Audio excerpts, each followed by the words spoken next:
I have been personally looking forward to Vortex versus Louis MT for one particular reason. And that reason is these two players strike me as being pretty much the opposite of each other. Vortex known for his extreme, what would you say, sense of execution. He knows how to play aggressive, he knows how to execute and really just finish games in such a fast-paced fashion.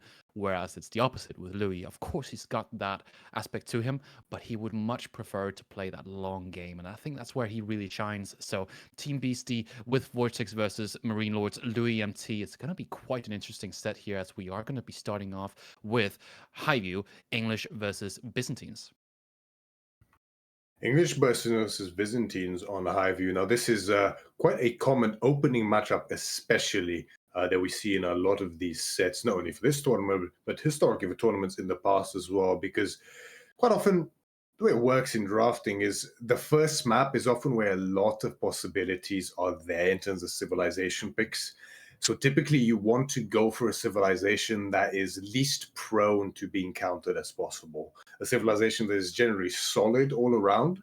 And as you would expect, something like English and Byzantines both definitely fit into that category. So not too surprising of an opening matchup here for us. And we are already booting up the first game here. We are seeing Byzantines versus English here, piloted here by Louis MT on not Highview, but the alternate version called Pigeon's View. Of course, with only two sacred sites now focused in the middle instead here. Louis MT spawning on the top right in the red as Byzantines versus Vortex on the left side as the English in the blue. As you mentioned, quite an exciting matchup to start us off here, right? We have seen this play out in numerous ways in history so far since Byzantine's release, right? It's one of the most common matchups lately, definitely. And there's a lot of possibilities. I mean, straight away we see notably Louis MT on the Byzantines is opening with those berries, so most likely going to be an Imperial Hippodrome play from him, which is typically what is followed up by a berry opening like that. Because if you forego the extra gathering rate and the drop off of the grind winery, then typically you opt for the hippodrome instead, so as to not lose any value, right? It just makes sense. And that way you can get those mercenaries out very, very quickly and stage an effective defense or aggression potentially as well might be on the cards for Louis.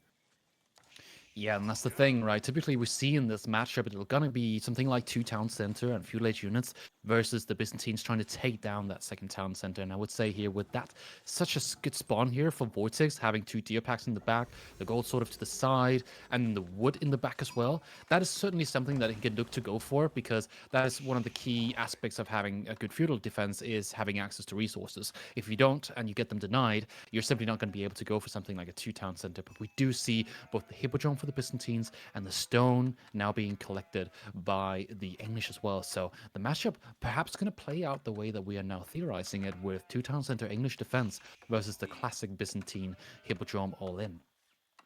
And I'm particularly excited to see exactly what Vortex does against this, because I believe historically, and I do know for certain many others agree with me, I'm curious about your view as well on this, Valdemar, is that it does feel that when English does go for that second town center in this matchup, I think it feels very, very difficult for them to hold an all-in timing by the Byzantines here for several reasons, right? And that's true even for Winery, where the aggression might be a little bit slower off the blocks initially, although might ramp up later, right? Potentially due to the mercenaries. But there's so many reasons for that, right? Not only is it the incredible economy that Byzantines has early on compared to English, who's one of the slowest economies in the game, as we know, but also part of it is, of course, the strength of that Cairo siphon, right? Not only does the ram have significant range on it, making it so much harder for it to be killed by villagers on the defense, but if the villagers do attempt to go for the torching of that ram, of course, the Greek fire innate to the Cairo siphon will make it very difficult to keep those villagers alive in turn. Yeah, absolutely. Attacking with the Kairos and giving that extra Greek fire is so powerful, and it's really something that you got to watch out for. And so the positioning of your second town center is crucial. If he positions his second town center on the back tier and he gets the wood as well, and sort of builds up a very narrow to the back defense there, I think it's certainly possible for Vortex to pull off the second town center defense play. But if he goes for it in any other position, I'd reckon Louis is in a pretty good position to go for a ram timing here, sort of all in, sort of very close to that 11-12 minute mark. We do see the first horses are being queued up here, the horsemen, and we are seeing Vortex now coming around, not even having spotted what his opponent is doing yet. He's quite late, not even seeing his enemy's base up until here at 5 minutes. The second cistern is what he sees, and now he's going around the base. He sees the barrier opening. Perhaps he would think that the opponent's going to go for early mercenary units here. But then here comes the horseman, which might confirm his suspicion that he's going to be attacked by longbows or jabs, or horsemen and jabs. And it's something that can prove to be terribly difficult to deal with, especially when you're already committed to a second TC timing. But let's take a look at that second TC positioning. Super crucial, and he does recognize that. Second town center dropped on the back deer with the berries closed, the wood closed, and it makes it incredibly difficult to raid and also all in that second town center. So what Louis does next is really where this game is going to go. It's up to him. Completely, and you know this type, like it's actually quite insane seeing this type of spawn for Vortex here, right? Not only is that back wood line, which is also his starting wood line, extremely safe by the addition of just a simple wall on that south side of it, but the double back deer as well. Now, gold access is something Vortex might have to worry about a little bit in the future here. We'll have to see how he deals with it. But having access to that deer, you know, if ever it's possible for English to defend the all-in in this situation, it would be with a spawn like this, isn't it? I mean, that food will be so crucial in the defense because instead of converting your wood to farms as you normally would, and sure, you still want to add some without a doubt, but instead you can convert it to more spearmen potentially and more longbows as well on the defense, which will undoubtedly be necessary to be able to hold this. But it is in fact javelins we see coming out now from Louis MT, which does make sense, right? I mean, they are much better dealing with longbows than your own longbows, of course, because of course English does not have a cap on the amount of longbows they can make, but they are also so much more effective at handling that arrow fire from the English town centers as well as longbows and potentially outposts that we might see due to their higher base armor. Yeah, and the question is if he's even going to take that approach of going for the all-in, right? Because yes, he can look to try to deny the gold, and I think that's also where he's going to find the most value. Trying to fit some rams all the way in the back there is going to be quite tough. And so if he's able to deny the gold and force a feudal commit for Vortex, then he might be able to open up for some sort of timing where he's able to get ranged armor, to be able to get some units out. And as our observer here is correctly highlighting, we are indeed seeing the Castlade coming around. 800 food and 400 gold collected for Louis means that he's most certainly going to go for the Castle Age. And that means we're not going to be sort of playing it out the way that we thought it was going to go. It's not going to be a classic ram timing on the second TC because it's virtually impossible with a back timing back position like that. And so instead he will opt for the timing instead, potentially going Varangian Guard. Maybe he would even go for something like the Gulp build, going for cataphracts. And that's really difficult to deal with if you're stuck in the feudal age as English. Absolutely right, and so smartly recognized here by Louis, wasting no additional resources on any more military that he might not require, right? Now, there's potentially an argument to be made that potentially you might still be able to ram down that TC purely because of the strength of the Cairo Siphon and the Byzantine economy so early.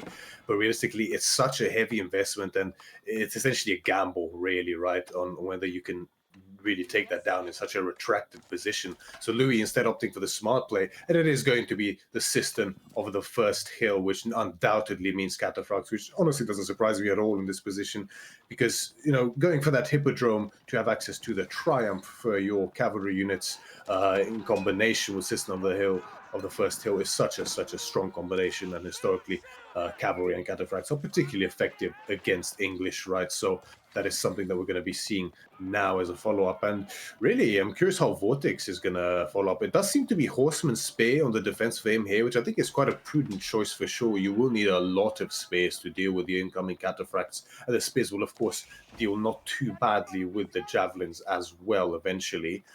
Javelins not being as effective against spearmen as something like a longbow or an archer, typically. Connecting of the systems is happening now. It will be up to level 3 once the age up finishes. And now, small skirmish happening in the center here, but neither player will commit just yet. Yeah, so that goat build gonna come around and it's gonna be up against full spear and horseman here. I wonder if Vortex can even get up to the castle age in time to get the knights that he might need, the crossbows he might need, or if he chooses to stay in the feudal age and try to deny the resources that are required to even produce something like cataphracts. Now, as our observer highlights here, Varangian gods are in queue, and it might be the correct choice here as they do counter both the spears and the horsemen. Added on top, the horsemen and the javelins. Maybe it's the right play, we'll have to wait and see. It's certainly not countered the same way that the cataphracts would be by the spears, and so maybe he'll find a timing with the ranged armor. Getting into the enemy's English base is certainly also a possibility at that point, if he can get there before the White Tower comes around. And you have to appreciate the level of mind games even being executed by these players so far in this game, right? Louis recognizing that the only is not possible, so feigning for a castle timing instead as a result, and then potentially showcasing the possibility of cataphracts with that system on the first hill, but instead opting for the Varangians after seeing the amount of investment for spears from Vortex. So definitely well played there by him. But Vortex doing a great job of screening the army of Louis MT so far, now diving towards the javelins with the horsemen, but they don't quite connect just yet as the Varangian numbers are starting to build. You see level 2 range defense here coming in for Byzantines onto the Varangian guards and the other units, of course, which makes sense. The double melee army composition from Vortex is definitely going to be a lot of value getting that melee defense. But of course, if he does want to then dive into Vortex's base, which is something that he will need to do in order to get damage done in such a position when he's behind economically, then he will need the ranged defense as well. Absolutely, and the question is if he's even going to have time to go for the enemy's base with the ranged armor, if it even matters once the White Tower is up, because as we see here, the White Tower is already being constructed with 12 villagers. It went down at about 10:30, which is an incredibly fast timing considering he also went for 4 or 5 horsemen, 10 spears. I mean, you really just can't get a better timing added on top of having units as well, and I think that's pretty much just a consequence of what we talked in the beginning of the game, which is the deer spawn. The deer spawn is so crucial. It gives you so much food when with no farm transition, you can still get a competitive castle timing after having constructed feudal age units. And so now you can defend, you can then get the castle timing against the pretty all-in type of strategy that Louis is trying to pull off here with the gold build, because it has not really gotten any scalability compared to the two-town center. So all Vortex has got to do at this point is stay alive. Exactly correct, and staying alive is the name of the game, right? As you mentioned, there is currently not a single farm yet built for Vortex, I believe, which did allow him to get this competitive castle age timing, whilst also having some units to help screen Louis' initial forces heading towards his base. But as a result, he is a little bit susceptible here now in terms of food income now. You can see it's already lagging a little bit behind Louis at this point, and with those javelins moving in position for those berries and towards the deer, there'll be quite a lot of idle economy caused here for Vortex. Now, Knights are on the field and they catch these units very, very effectively there. The Javelins and the Varangians, both of them trade quite poorly against Knights, of course. So Vortex will be able to get a lot of value here, actually, from picking up most of these units and having access to the Abbey of Kings as well. He can always easily pull back these Knights to heal them all up completely. So picking up these units here, even if not all of them, is definitely very favorable for Vortex, and getting his own raids on the back of this as well, idling out the berries. I'm liking Vortex's position more and more. Yeah, and it's kind of similar to the gold build as well, as we see the Abbey of Kings coming in with his own healing. It's like Knights versus Varangian God that have gold. Everyone's healing, and pretty much nobody's taking a lot of damage because of the +2 melee armor. And so, yeah, it's a decent position for Vortex here, because all he's got to do, as I said before, is just stay alive. And so, as long as he doesn't die to the eventual Varangian mass, then he's going to be fine. The problem might be food. He has no farm transition, and he's pretty much fully reliant on the deer here. So if that gets denied, and if he's not able to deal with if he's not able to deal with the main army here, then he is in trouble, but not until then. And we have to keep in mind, although it does look like kind of an all-in timing here from Louis, these are extremely capable players, right? Relics are being picked up behind this by Louis. I would not be too surprised that if his push stalls, we might potentially see a second town center being added for him as well to start posturing for the late game. He's going to do his best to try to find some damage here, which he doesn't need to, right? To offset the economic advantage that Vortex has built up. And he did find 2 villager kills so far, and all this idle time on the extended day on the sides is going to pay further dividends for him. But the White Tower definitely very useful in the defense. It's essentially what makes this defense possible for the English here, as Louis just can't realistically dive under it. Even if he did have his level 2 range defense, it's just not a fight that he can win, especially against knights with Varangians and javelins, as he's now seems a little bit conflicted, adding in some Limitane, but not that many. And level 4 system now being set up as well, as stone mining is underway. Yeah, and that's the thing with the Byzantines is a lot of the times we take for granted their economy. It's actually super strong. So even though he has not been able to find so much value as he most likely would have wanted to at this point, it's still kind of all right because he's able to produce extra units with the oil, and he's got the gold adding extra value to each unit that is being healed by it.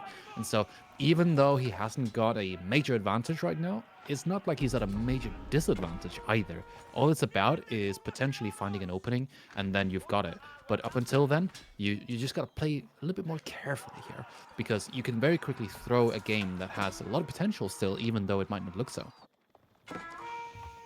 Exactly right, and we do see second TC now being placed by Louis as predicted. With so much stone being mined, it seemed only a matter of time, combined with the relics that he has been gathering, right? He recognizes that there's only really so much damage that can be done here, right? I mean, the problem is you have to contend with this wood line that's in the south of Vortex's base, as well as the food, which is towards the left side of Vortex's base. And realistically, you can't exactly just ping pong back and forth effectively behind that TC without having your army caught completely out of position.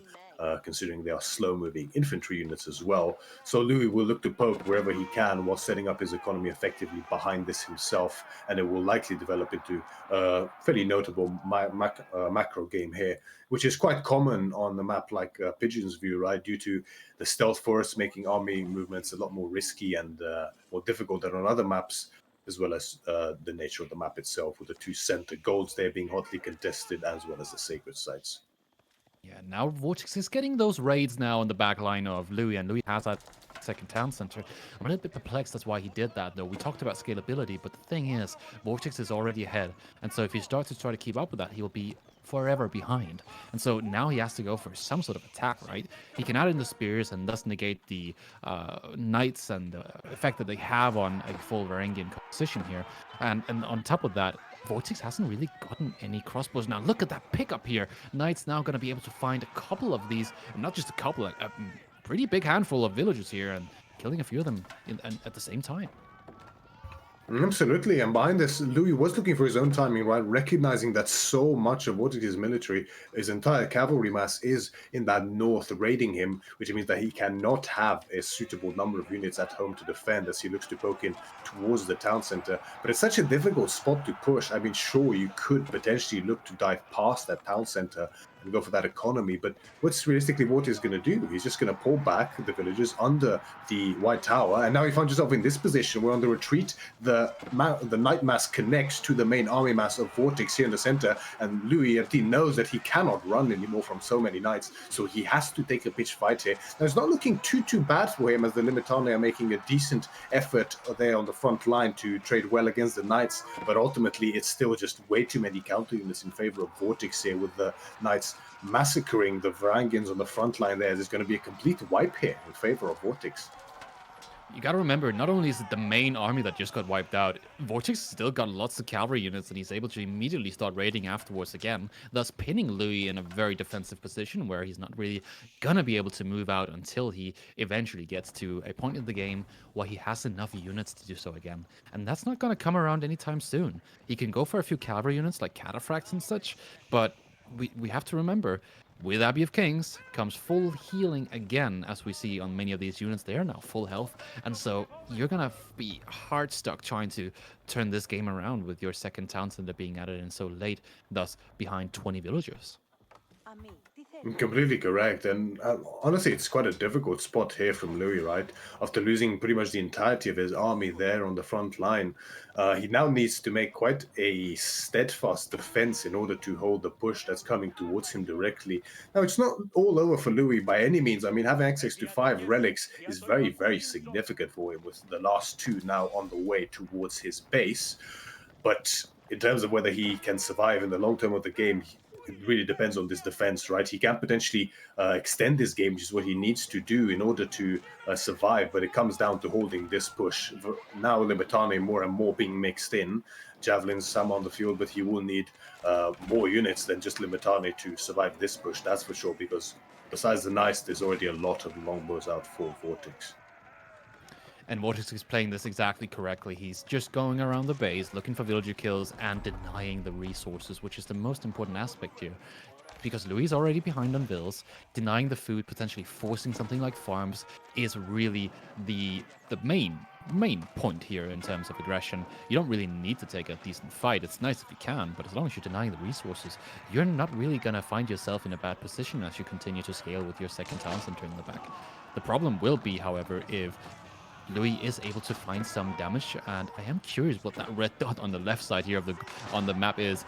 But besides that, here this is a wonderful attack coming in with the longbows, utilizing their range as well, getting those spearmen pinned down here as they try to activate the spear wall as well. Mangonel emplacement coming in, and look at that cataphract on the backline, grabbing a nasty amount of vills here.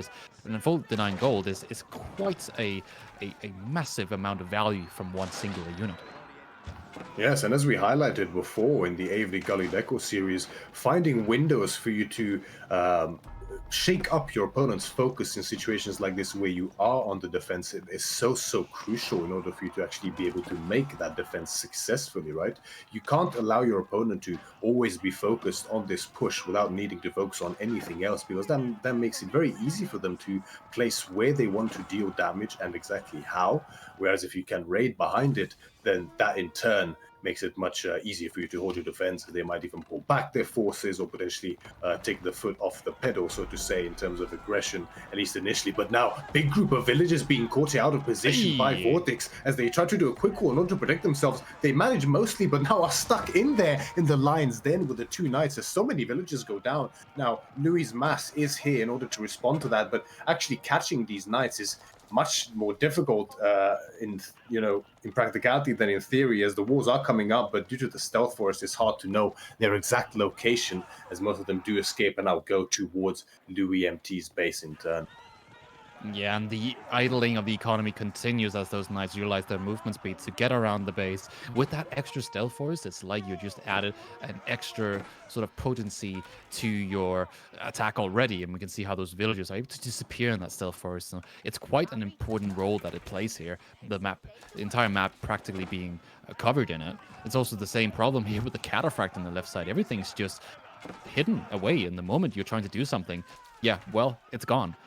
Those knights as well in the base now taking a lot of damage as well as they try to pass through a bunch of spearmen here. So the knight numbers for Vortex are pretty much gone here. He lost all his knights. Yeah, very good catch there by Louis MT to pin those knights in place. And that's a lot of resources going down there for Vortex. Now, they got pretty decent value without a doubt, but still, it's not exactly an amount of units, especially being so expensive, that you want to lose. And this cataphract is still just being a thorn in Vortex's side here in that stealth force. And it's so difficult to find him because of the stealth force, like you highlighted Valdemar, right? I mean, and now we see just a little bit of a macro problem here for Vortex. 2,000 wood in the bag with very little gold and food behind it as well. He definitely amidst of a farm transition here, without a doubt, as we see not too many farms yet for Vortex. We have, I think, 3 total fields as well as a 4th underway, if I'm not mistaken. But now we have a lot of rams being built instead, which I must say, this move surprises me a little bit. I don't really understand why. It's a good question. Again, it's probably more a sense of for Vortex, he wants to try to get something to happen in this game. He's been running around these mangonel towers for the entire time, and it's been negating the strength of his longbows. And so he has to go for something that can eventually deal with the base defenses where his archers can't. And he is correctly now switching into the man-at-arms and longbows, able to take out the spears, jabs, and thus finding a little bit slower force that is then able to do maybe a final strike, if that is what we're looking at here. He did lose his knights, which is quite unfortunate. That would have been quite strong to have together here in this final push. But again, we are looking at the towers being dropped. We're going to have the networks of castles, and it's going to apply as well to the melee units. So it's stronger than you might think when you look at equal numbers here, for sure, for the English. Without a doubt, correct. And it's important to look at this little ram push here by Vortex and understand that it's not very likely to be quite the all-in move that it looks. I do think that this will be a play by Vortex to keep Louis pinned in his base, worried on the defense for a little while, and then look to find the breathing room for himself to go up to the Imperial Age, most likely, as well as Rams being essentially completely necessary to deal with these mangonel towers, because historically, as many players and viewers will know, the mangonel towers are just so oppressive on the defense for Byzantines, makes it incredibly difficult to push into their base with any kind of army. So having siege in order to deal with them is necessary. But now we see this chokehold, this choked front line here, even Louis deleting the walls due to the annoyance of how the pathing causing with the rams and the units. Good defense being held here by Louis as the javelins look to focus down onto the back line of Vortex there, focusing out the crossbows as well as the longbows. And looks like most of Vortex's front line does fall here. Louis' own front line holding steady, and the rams look to go down mostly. So actually, only one goes down, the rest move towards the north side, towards Louis' infrastructure there as well as the system.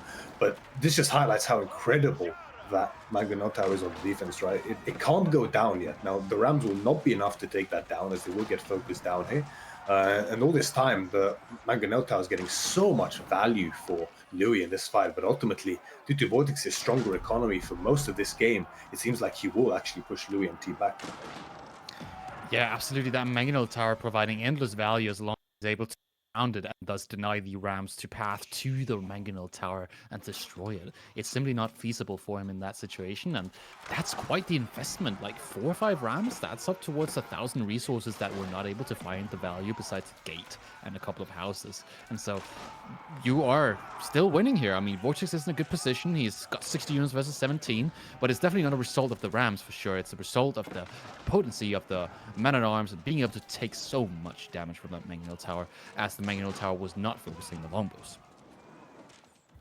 Without a doubt, yes. I mean, with these men-at-arms, it's very difficult for Byzantines to deal with them. Although Varangian guards are stronger, I believe, as men-at-arms in terms of stats, they're, of course, more expensive. And, you know, combined with English crossbows and longbows behind it, sure, you might have javelins, but ultimately, focusing so much on micro in order to take them out can prove very difficult in the midst of large fights like this. And now another Mangonel. Oh no, it's actually being fortified as we speak. Excuse me, I was about to say there's another Mangonel tower there for Luenti, but it is actually a Mangonel tower. It's actually just the arrow slits from the units being garrisoned inside that were firing. There's now another Mangonel tower for Louis on the defense. It is going to be enough to push Vortex's army back in this position, and most likely due to the bank that we see for Vortex, Imperial Age is soon to be on the way. Yeah, Vortex has found himself in a pretty good position now, having pushed so far into the map now that he's able to pin Louis into his base. Now, at the same time, he can also go back again and then start to fortify the big golds. He can start to play the resource denial game again for the late game. So whilst his opponent still has access to a little bit of gold, the longer the game goes, the better for Vortex if he's able to fortify here. And that is exactly what he's doing now, dropping the Berkshire down while he has a military lead that it will most certainly go up. There's not really a way for Louis to actually deal with this in terms of denying it, right? He can only try to push. Now, he does have a sizable Varangian mass here, and I wonder if it's actually enough. I might actually be calling this out wrong. What do you think, Myriad? It's difficult to tell because there's so many longbows and men-at-arms from Vortex. None of them are direct counters to these Varangian guards, of course, but the sheer number of them might potentially be enough to swing the tide. And I'm not sure there's enough javelins here to really focus out those longbows effectively, but it does seem like the front line for Vortex is actually failing here as the Varangians are pushing forward and are now starting to envelop the villages, building the Berkshire. If these villages all go down, this could actually be really, really scary here for Vortex, as he can no longer afford to finish this Berkshire here without pulling the entirety of his economy, essentially. And this is the importance of adding crossbows here for Vortex, but of course, due to the javelins, it's difficult as the landmark gets cancelled. Massive win here for Louis MT in this game, where he was looking almost down and out for a second. This is such a problem. He doesn't have any relics. He doesn't have any gold income, really. And so now that he's lost so many resources from the torching of the Berkshire landmark as it was going up, he's now too far behind in terms of resources that he will now have to either reinvest or now not build any units and then potentially be overtaken by Louis. This is a pretty big problem for Vortex because as he was building upon his advantage here, it ended up actually firing back at him as the gulp build. The gulpers came back. They were able to heal up in the most needed moment. Absolutely. I would say he got just a little bit greedy on that position with the Berkshire, but again, he places it in a very similar position, just slightly further behind. Now, he is containing the march of these Varangians there very effectively in that choke entrance with the wall. Louis might look to delete more sections of the wall, potentially if he so chooses, but now there's a decent number of crossbows in that mix as well, with more longbows as well.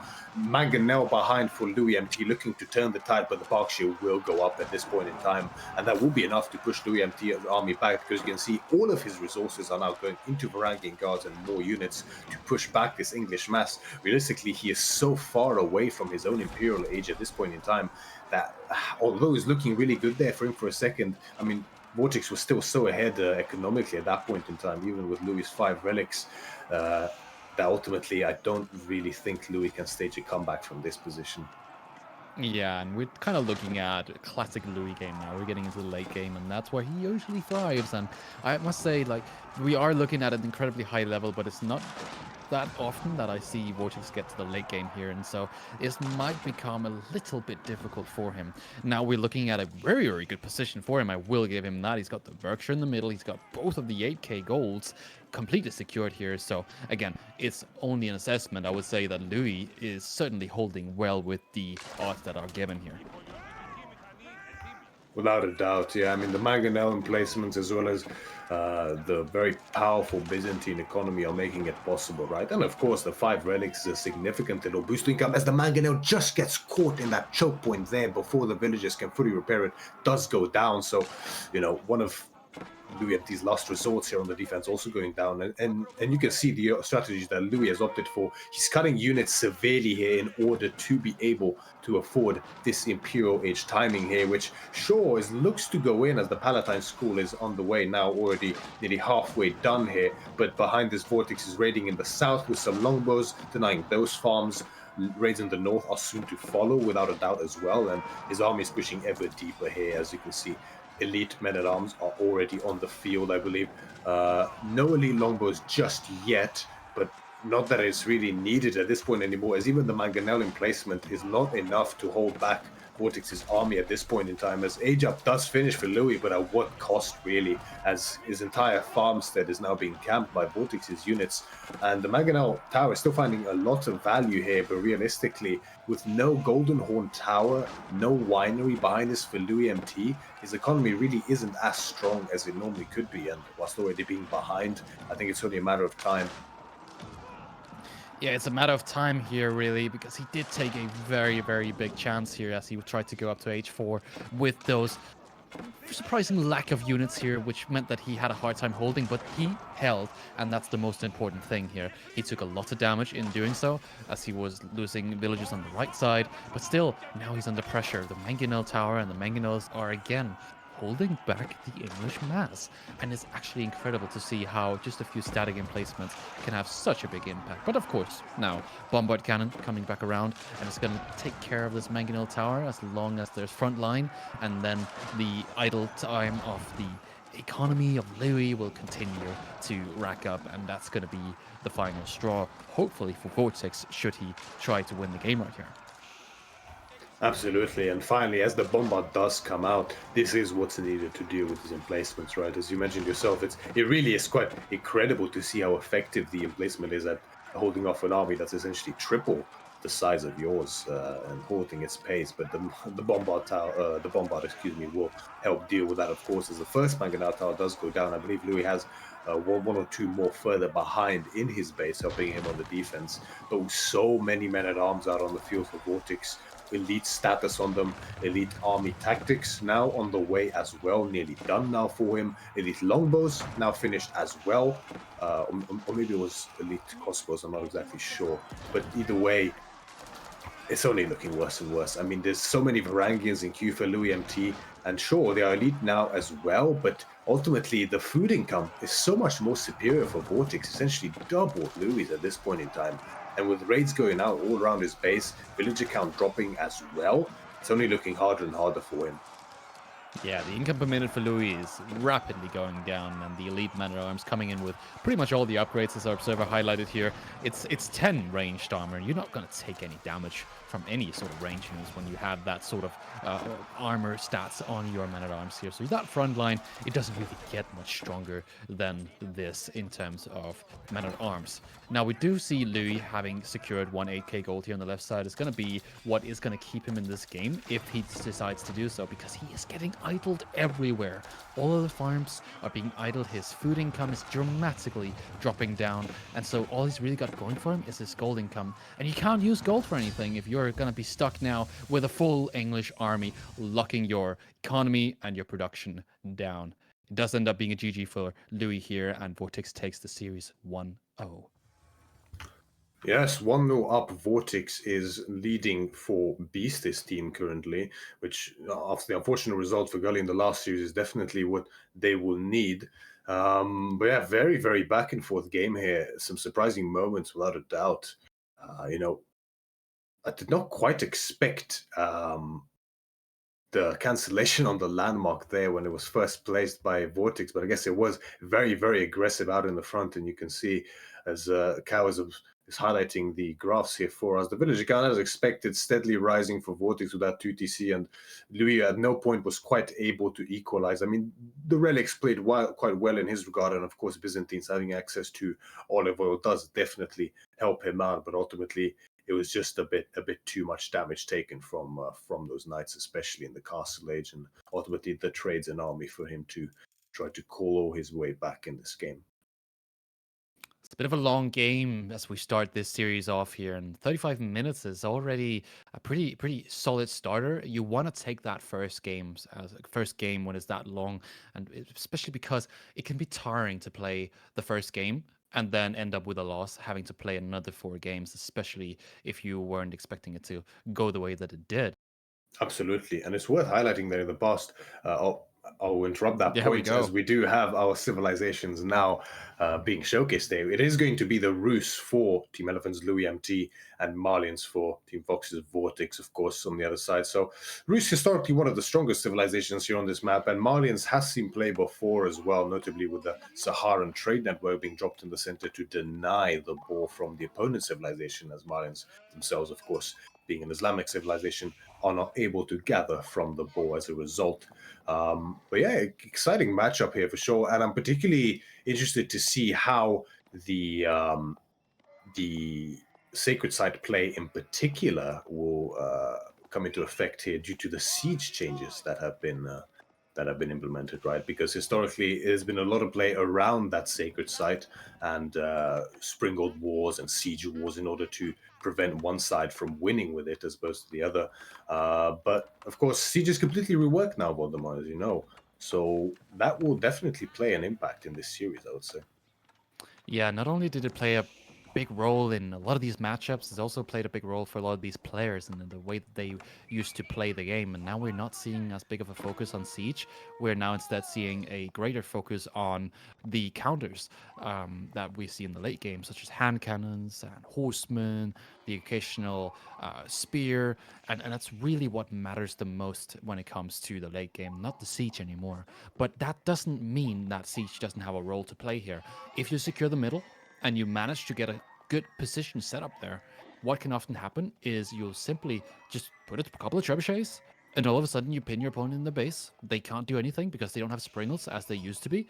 And where are you going to go next? Well, you have to go around, but there's no space because of the map layout. And so if you are able to take control of the middle and you have the siege, then you can usually find some good value from it.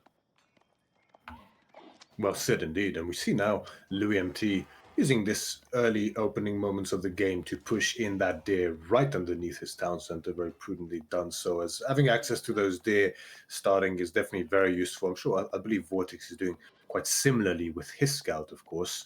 Notably here, no hunting cabin opening from Louis MT at all. So that is something that typically Rus is doing quite a lot nowadays. Even 2 hunting cabins is relatively common in today's meta, but no hunting cabin opening from Louis in this case, right? So, which part of it makes sense. I mean, you don't really want to go 2 scouts here in particular as the Roost. There's not really many sheep at all, and you're not going to get a lot of value from having 2 scouts. But I guess Luenti deems the passive gold quite unworthy of the wood at this stage in time.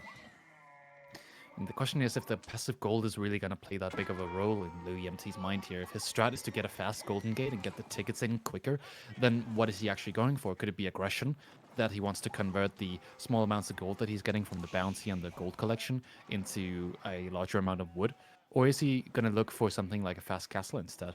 It's hard to say, as none of these players are really going for the middle as we had theorized. And so it's interesting to see where this is going to go. Now Vortex pulling his vills to build the Manticore. He's got this incredible spawn where he's got a full 8k gold pit mine fully covered with the houses and yielding him an insurmountable amount of gold compared to his opponent had his opponent gone for the hunting cabin. And that's one of the big strengths of Marlins on this map, right? I mean, Marlins can be a little bit of an unreliable pick here due to the possibility of the large gold vein spawning slightly amongst trees, severely decreasing the amount of trees that you can put around the pit mine. But Vortex definitely winning the gamble in this case, is not only is the pit mine nice and safely snug in the back, but it's also perfectly encapsulated by the wood in such a way as to allow the optimal amount of houses around it. So very, very good for Vortex in this case. And definitely a curious decision by Louis not to go for the hunting cabins, especially on this map due to the way the woodlines typically spawn, offering more gold than usual. But it does seem to be a 2TC play by him instead. As he opts for the stone gathering. We'll have to see whether he gets any gold from any woods or stone, sorry, from the Golden Gate, Golden Gate's favorable tickets. Does gather some gold. I think he will use that to trade for the rest of the stone, if I'm not mistaken. Oh no, he did instead. In fact, go for wood instead. So he's using it for the wood. Yes, this is a pretty fast second TC timing, but I gotta wonder if it's even worth it to play two town center on such a narrow map like this. Yeah, you can wall the back line and then you have the gold in the back, but the problem is gonna be the food. You will eventually not have any more food, and you're forced to do farms, whereas your opponent has all this passive income.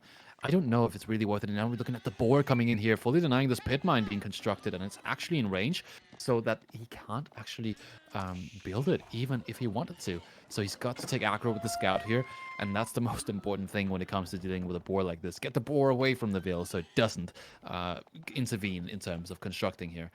What do you think of the second TC opening? I'm not sure about this map in two town center. He's got two relics for free in his base, but what are we really wanting to do here besides getting an economic advantage?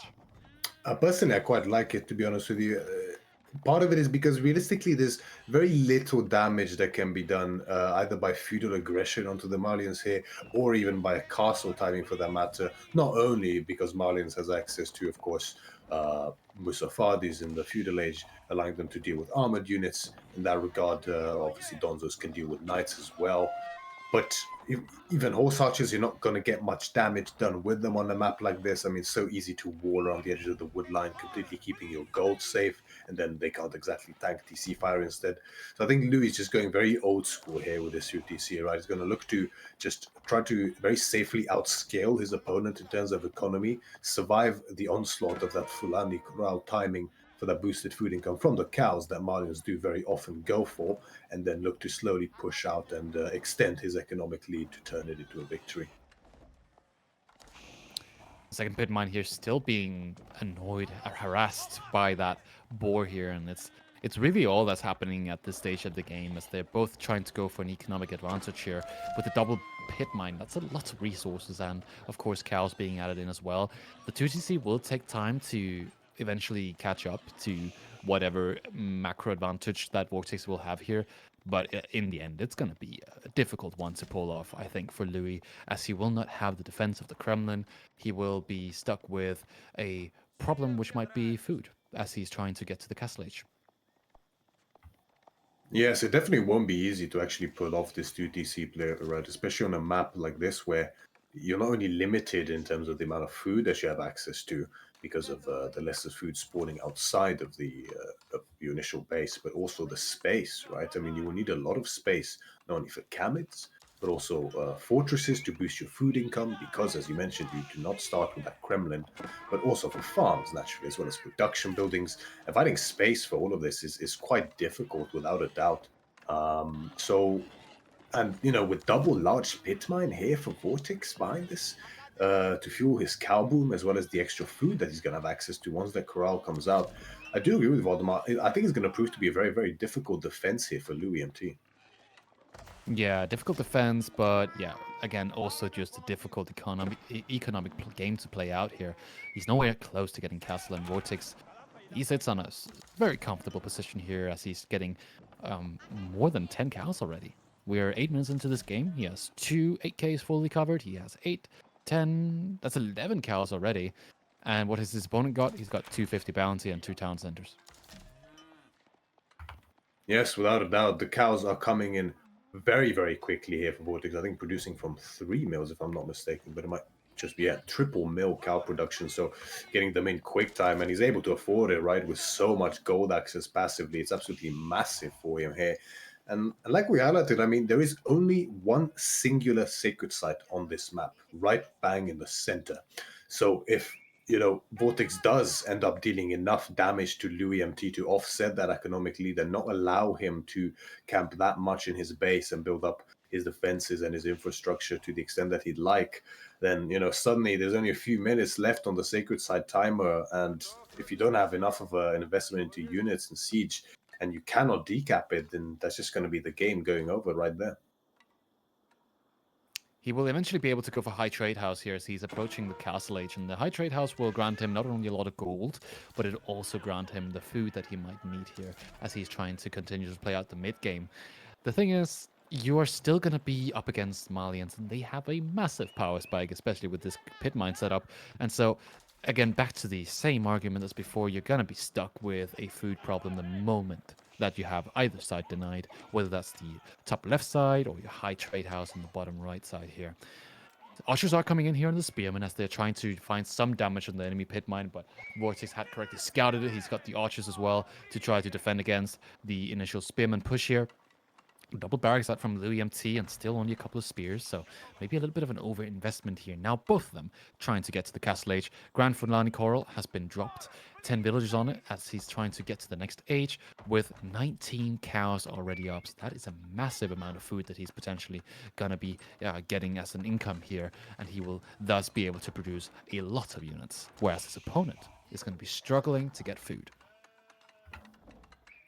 Struggling to get food and likely most of the other resources as well, frankly, because sure, I mean, with the limited food, he will definitely be limited in terms of how much he can access. But then any wood that he does get, he will need to convert into farms as a result. So he will not have wood for more production buildings, as many as he'd like at least, or siege for that matter, which he'll probably need to actually contest the sacred side, which is soon to be grabbed up by Vortex. I'm sure he will put heavy priority on getting that as soon as possible. As now the corral is in as well. Donzo's in production as well as Archers for Vortex. Looks to be the comp that he goes for this time around. No sofas as of yet, which I understand to some extent. I mean, it's very easy to wall on this map, and it's you have less space to maneuver around with the cavalry, right, as you would on other maps. So getting as much damage done perhaps isn't as easy as on more open maps. But now we see the farm transition is already starting for Louis, and realistically, if you get Castle Age here just to get a farm transition going, it's not really going to be that effective. I mean, we have men at arms now as well as archers being produced by Liu, which is very strong composition against Malians typically. No crossbows will be needed as no sofas yet. First warrior monk moving out to grab that relic, and it does seem like he will be able to grab it for free there, as Vortex's units aren't quite in position to prevent it. 189 gold on the high trade house, not as much as Louis would perhaps like, especially on a map like this where typically you can get high, but the monk does go down. He did opt to go for that sacred side capture, which was a little bit greedy, I must say, instead of just taking the relic back safely. Realistically, he wasn't actually going to be able to grab it, as now Vortex's own Imam moves towards the center to take the relic. Yeah, that's an unfortunate relic loss there. Loss of control over that monk. It means that he loses the third relic, and so having to play against a Malian 3 relic, yeah, it's a little bit tougher than if you were to play against a 2 relic. Obviously, it's something you want to try to avoid. Now, Archers, Spears, Men-at-Arms up against Vortex's production here. I mean, I don't know. It's going to be a tough one. The composition, although it's pretty good, the moment that Vortex starts to scale into more of a Musafati composition, potentially adding in a lot of archers of his own, I doubt that it's going to be that potent anymore. And that's sort of the problem with dealing with Malians on these very close maps is you can, as Malians, just go for that infantry comp. The infantry comp, although slower, doesn't really need the same mobility. And yeah, that's sort of what you're trying to aim for here as well. Is like the control of the middle. Once you've got the control of the middle and you're able to lock down the sacred site, you're usually in a good position. Well said indeed. And speaking of locking in the sacred site, it is now locked in for Vortex. And frankly, I'd be very surprised to see this being decapped in this game anymore by Louis. Not, of course, not discrediting him as a player, but it's just such a difficult spot to claw back from like this. Now, the farm transition is heavily underway now for Louis, but he will need so many more in order to actually be able to contest that food income. You can see just over 1,000 now for Vortex, and I'd be surprised if he even has any villagers on food at this point in time compared to Louis, of course. And that's part of the reason why this corral is so effective, right? The boosted income from the cows is absolutely immense. And you can see that manifesting in the army count now. Vortex feeling confident enough to start adding sofas in as well to further messy up the compositions here and turn the tide towards his favor. As you know, if if Louis MT is forced to invest into spears here as well, that's further drain on his wood, which he needs more of a farm. So quite a smart play by Vortex, I would say, as poison arrows is now on the way in as well, which is a crucial upgrade now for the Malians in the castle age. Yeah, absolutely a crucial upgrade here. And of course, the Sofas being added in now countering most of the units. So if he just plays Sofas, Musafadi Archers here, the Archers will be able to take out the Spears. No crossbows for Louis means that there's not really much else to be afraid of. You can just aim move your way out of it, as most of your units are not really countered, and instead counter your opponent here. Eco upgrades now coming in for Louis as well means that horticulture and wheelbarrow is only now going to start to tick. And that means that yeah, we could have had perhaps a stronger economy, but it's also just a sort of a sign of what is the game state right now. Well, it's certainly a little bit of a desperate one as we are trying to claw our way up and get a higher unit count. Louis, of course, having added in a mangonel means that he's able to perhaps take a greater fight than he must have thought that he must be able to initially. But that mangonel, he has to keep it alive as well up against these 14 sofas as they come in here in the middle. And the men-at-arms and the archers trying to protect these villagers to build that wooden fortress in the middle, but still getting routed all the way back to the base here. Now, on top of the mangonel, he's going to have to try to fight this position here. And I'm not sure about this, Myriad. These sofas are certainly going to do a lot of damage, but who's going to win this? They will definitely do a lot of damage as Louis, you can see the villagers now standing at the ready next to the Mangonel to repair it. He knows that his front line is very likely to fall here, and he will need to start repairing that Mangonel. As you can see, just the damage the sofas are doing, so few of them going down. There were not enough space for Louis, and no crossbowsman at all in order to help defend this. He moves back instantly instead on seeing them, but it's still not enough to hold the defense here as his army gets massacred. The sofas dive in directly towards his economy. The farms are now being idled out. The military numbers are growing exponentially here for Vortex further in this game as Louis MT's economy is crumbling as well as his military. He can no longer afford to produce any more with 42 in the bank now left for him. Sacred Side being decapped is just a memory of the past now for him anymore in this game as more and more villages start going down. Vortex can at this point just sit here with his army mass and prevent any gathering from these farms to the future point. But of course, I mean, you can see the result of which now. GG is called as Vortex takes the win in game number 2. Terrible, tough position to play out when you do not have any food. And that's the exact same moment that your opponent gets his timing. He gets his power spike, he's able to outproduce you, even if you did have food. And thus, you're simply just going to be struggling so much when it comes to dealing with something like the Malian cow boom. We're looking at the economy count here, as it does look like Louis MT was ahead. Economically, you have to remember that the cows at the same time provide an instant almost food income the moment you start getting them, and then another sort of timing in terms of your food income, another cow boom as we call it, the moment you head to the castle age as well. And that is exactly what happened. You can see on the military value lead here how Vortex just immediately had his power spike around that 14-minute mark.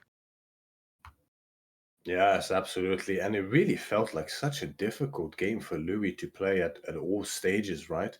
I mean, you highlighted the risks of second town center, and of course, the food is the biggest risk that you run into. Just running out prematurely, not being able to get your farm transition done in time, not only because of the level of investment that it will cost, relative to the fact that there's only one sacred site that's ticking that the opponent can defend, but also the amount of space that you have access to on a map like Mountain Clearing is so limited.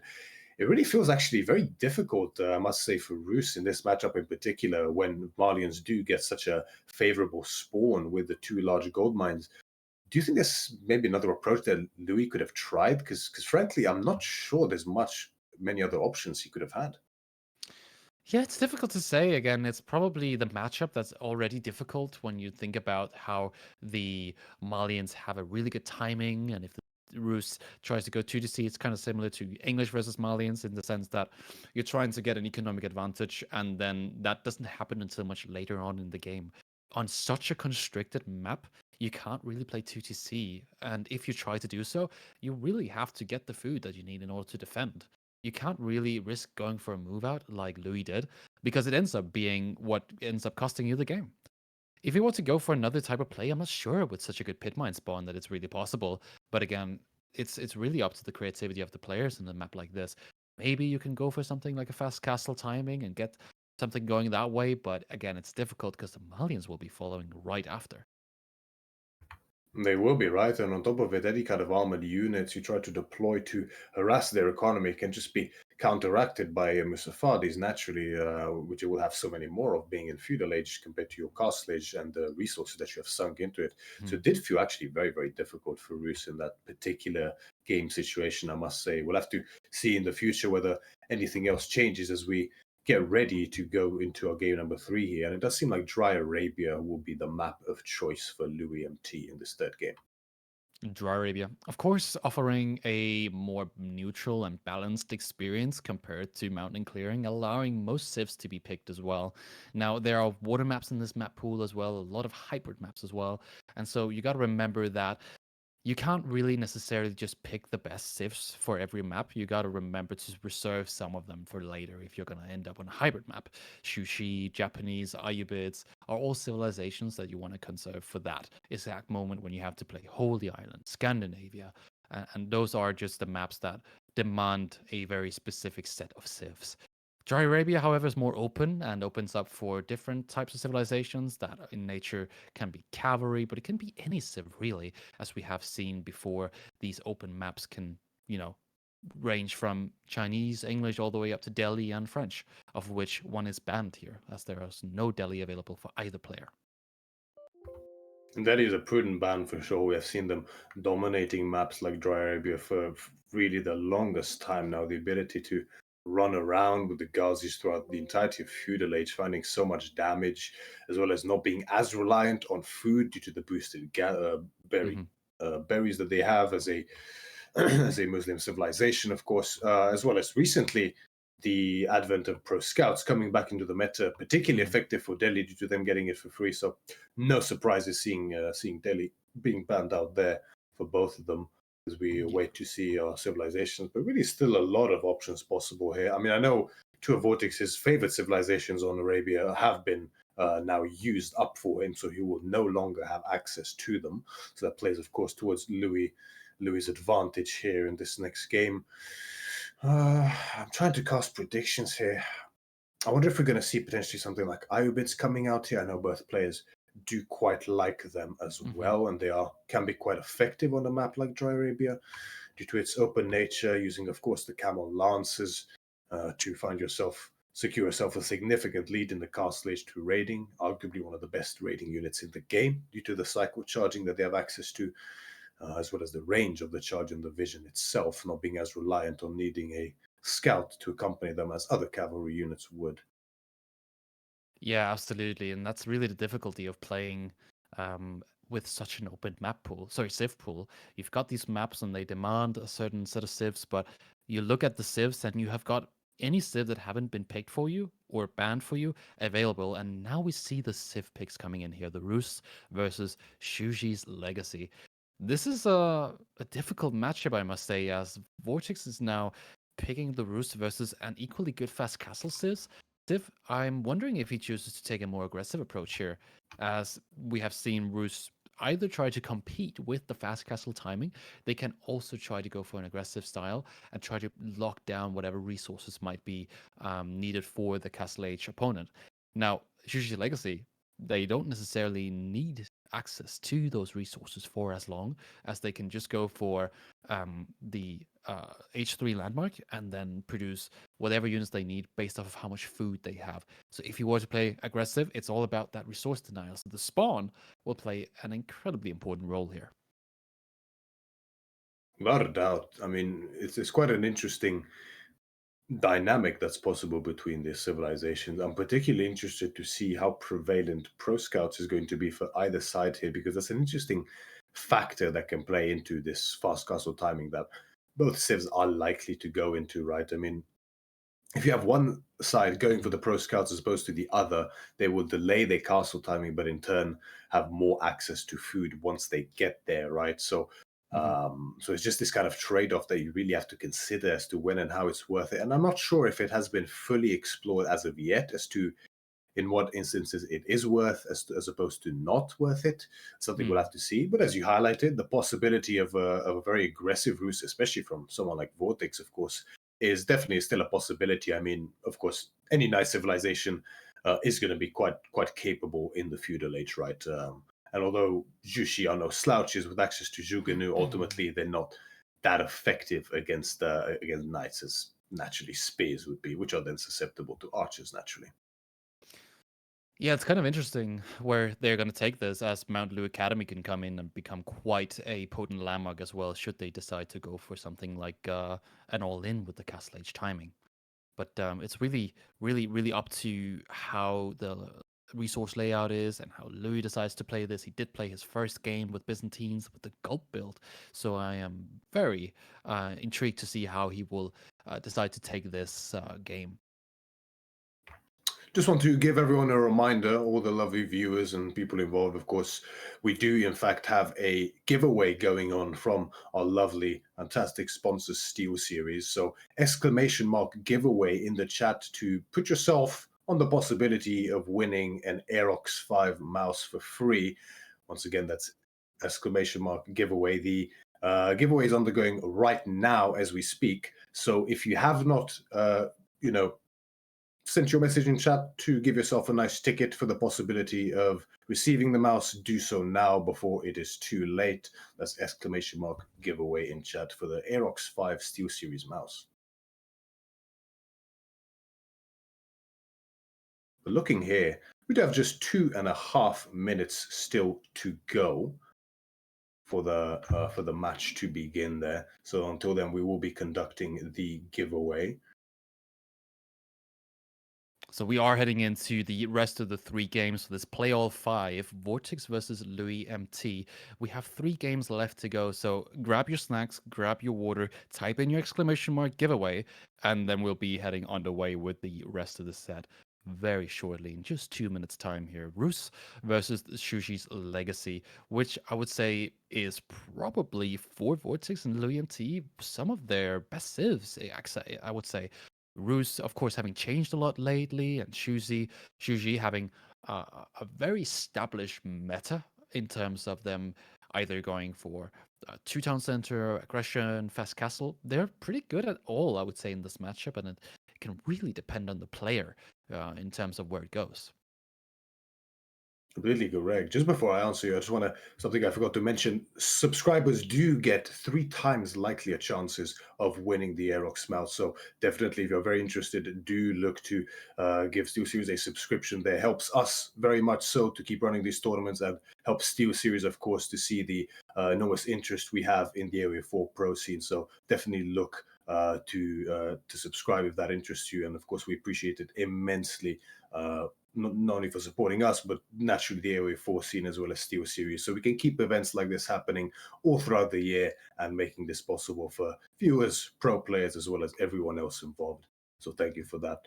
But really, a lot of dynamics in play here for this matchup, isn't there? I'm very much looking forward to see what we have in store. Um, Yeah, because it can go so many directions again. If we Yeah. look at the players themselves and how they play the games, typically we're often looking at Vortex as being this more aggressive player who's allowing games to who isn't allowing games to go very long. Often going for a one TC push, often going for a very calculated timing with either Castle Age or the Feudal Age units that he might have, and that's really all he needs to often take these games. But as we highlighted in the pregame of the whole series, we were talking about how Louis is naturally extending the games as that is it where he exceeds a little bit more as well, often having different types of strategies in mind. We saw the gulp build in the first game as well, and now secondly it was a fast second TC in the mountain clearing game. Now heading into Dry Arabia, we're going to be potentially seeing his Yushi's legacy shine here. The time has come for game number 3 between Louis MT for Team MarineLord and Vortex for Team Beastie. As we see, have Louis MT playing as Jushi's legacy in the color red here on the south side of the map, and his opponent in the north side, it will be Vortex playing Roos in the color blue. Yeah, it's a precarious matchup here, and we're looking at the spawns. We're looking at the wood lines, both projected towards the front for both players, and the deers nicely aligned onto the sides.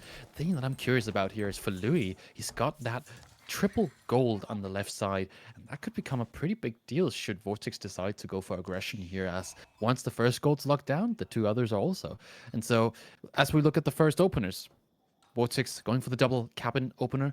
It's a classic at this stage. It's the way that the meta has unfolded lately, and now we see that fast castle routes often tie into the hunting cabin opener that we see Vortex go for here, leading to a double scout as well.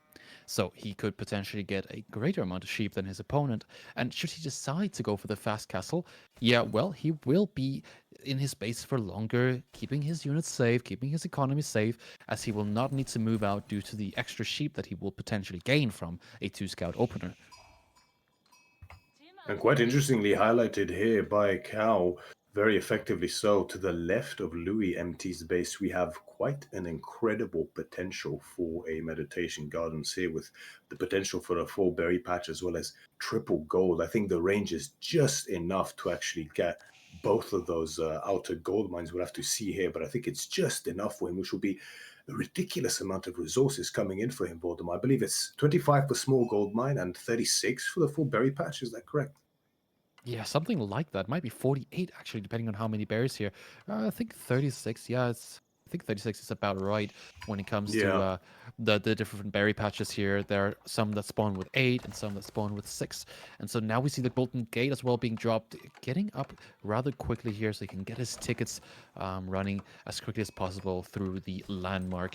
Wood being collected, he's going to be heading onto wood after, and it's the classic fast castle as we have been seeing it since the inception of the game, actually, where people would go for Roost Horse Archers as well back in season 1. Now it's back again in season 9, and that's really funny to look back onto those strategies coming back to life. Yeah, it's very well highlighted. It's quite crazy how we went full circle with Roos, particularly in terms of that meta, right? Particularly with the pro scouts as well. That was how it was done initially as well. And now we have Golden Gate into Fast Castle Horse Archers once again coming back. So it's kind of nice when that happens, almost like a throwback in modern day. So definitely exciting to see it happen. But 5 on the Golden Gate will be coming up quickly, and the ticket will come in hot for Vortex there. It does seem to be most likely a standard fast castle from him as well, which I have to say is just a little bit surprising against Chushi because of their potential to get a very, very competitive castle timing themselves. However, Louis MT instead opting to open for a horseman as well as continued wood gathering afterwards. So I wonder, is this a play to potentially just deny pro scouts or some more heavy-handed aggression? I feel like it might be both a denial of the Pro Scouts and Pro Scouts himself, Of as course. Vortex is now going for the walls on the left side. It's a pretty good counterplay when it comes to dealing with an opponent that's going for Pro Scouts, as those roost walls are so strong, but they take a long time to construct. And I doubt that he'll have the time to do so, since Louis, rightly so, went for those early horsemen. The Pro Scouts, however, should he be able to contest the deers on the left side, he might be able to food starve Vortex, as those horsemen are just incredibly effective. And then if he can get up, his opponent might be stuck in feudal. Exactly right, and I do think this is the correct play here from Louis MT. Right, I think you actually do need the pro scouts in this type of a situation, because if they both go for fast castle pretty much naked, but once they went for pro scouts as opposed to the other one, sure, their castlage will be delayed as a result, but ultimately they'll have access to just such an exponentially higher amount of food that it won't really matter in the end anyway, as barracks is now also being dropped for Louis MT's Jushi here to further help solidify the amount of data that he is able to get. We did have 50. Oh, very interesting from Vortex, actually pivoting instead to go for a second TC play instead, as he gathers 50 stone long distance from the stone mine and uses 2 tickets of the Golden Gate to buy the rest, the other 300 stone that he needs to drop it, as he now places it onto the gold mine. I'm really curious, was this a pivot as a result of seeing the play that Louis is going for, or was this the plan all along? I don't know. I think it's a little bit scary to go for second town center here now that your opponent is investing into units. But again, since you are going for the second town center, you also simplify the game by simply now having to survive. You have a lot of sheep from the 2 scouts that you open up with, and so you should be fine overall when it comes to food for at least the first 10 minutes of the game. But if your opponent's on pro scouts, they fast castle, and then thereon after you're stuck without food, yeah, then it's a problem, obviously. But we're also looking at a substantial position here from Vortex being able to sit in space for a while longer. And if he does deny the pro scouts on the left side, yeah, that's great. If he can even take the pro scouts and use them himself, denying food from Louis, then we turn it all around again. And then it's really just a matter of, well, who is playing the right counter strat. Well said indeed, and I'm curious to see how Vortex proceeds to decides to proceed here. Right, we have the first knight in queue now, archery range being dropped as well. But I must agree with you. I think it's a bit of a dangerous decision by Vortex to go into the 2TC here. I mean, it's so easy for Louis to just quickly go for his castle timing as a result of seeing it. Right, I mean, he knows that there won't really be any significant pressure on him for a while. So he can essentially just yoink these there for free, as he's doing now, and even catching the knight in the charge, and it goes down as a result. Very, very nice catch there by Louis. That is huge for him, without a doubt. Also taking away the deer from Vortex's side of the map here initially. Now, there is still another further deer back to the north that I don't think Vortex will allow to go away freely, that's for sure. He's likely to invest into more units and or lengthening that wall to encompass that and cover it, securing it for himself. But I mean, you can see Louis' resources mounting up now. I mean, he's going to go castle age. He will have access to the Shaolin monks, as he will no doubt undoubtedly go into the Shaolin monastery to start getting the relics. And it's completely up to him the level he decides to invest into units. He could just make even just 1 of 2 knights and then go into Song and second TC himself behind it, right, to catch up with Vortex while getting the relics. That's why you really give up a lot of agency here as Vortex by going in for the second TC, I would say. Yeah, and that's kind of the thing, right? You get up, you get the castle, and then all of a sudden you've got relics, you've got the ability to go for good counter units if your opponent invested into feudal age, which is exactly what Louis has tried to force here from Vortex. A couple of knights, a couple of archers are out. But and then again, if you're up into castle age, you take those relics and then you add in 1 or 2 town centers, you will quickly, and I mean very quickly, surpass the opponent that might have been on 2TC for 4 minutes, right? You're looking at a fast castle timing, multiple relics, and if it leads to the late game and you have those relics, plus second town center or third town center, that usually feels incredible. And now if your opponent also has a farm transition on top of that, all of a sudden the game can be very, very grim for the opponent that needs to do so, because nobody wants to farm transition early on in the game as a cause of pro scouts. Completely right. And speaking of farm transitions, Louis MT will have the advantage when it comes to that as well, right? I mean, notably with Song Dynasty, if he opts to go into it, which he probably will later on, if we get to that point and he wants to do a farm transition, a notable wood discount, of course, on granaries as well as farms for Louis MT, similarly to the Abbasid Fertile Crescent upgrade from the economic wing, though I believe their value isn't quite as high. Now, Vortex's own bounty will help offset the food advantage that Louis MT will have, at least somewhat, but I'm not exactly sure which is superior in terms of granaries compared to bounty. It depends on the tier, I would say. But now we have double stable out for Louis MT as he goes into the castle age. Lancers are being pumped out as they are still being gathered at this point. Vortex will finally get up the wall there in the north, securing the rest of the deer for him. I believe Louis managed to sneak one away, if I'm not oh no, he didn't. Excuse me. The deer was hiding just underneath the cabin there, as we do find it. But yes, it's tough now for Vortex, right? He invested into knights, he invested into archers, and to hold against so many upcoming knights from double stable for Louis, he will need to invest into space as well, most likely on the defense, and that just further delays his castle age. And as you mentioned yourself, Valdemar, it's just so easy for Louis to stop units at any point in time, just go song, get one or even two extra town centers whilst having the lion's share of the relics and just playing a superior economic game from then on. Yeah, that's kind of the thing, right? You're looking at a defense that can be so terribly difficult if your opponent breaks through. But will they break through? They're running mainly melee units, and if you have a couple of bills repairing those walls from behind, then you're absolutely fine. You don't really need to invest into spears, and that's what Vortex knows here.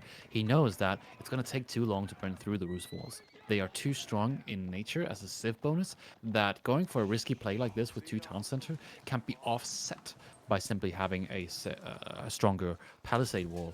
And so he's absolutely fine here. He can go up to the castle stage as he is macroing 4 right now. Very close indeed, able to drop it in just a moment here.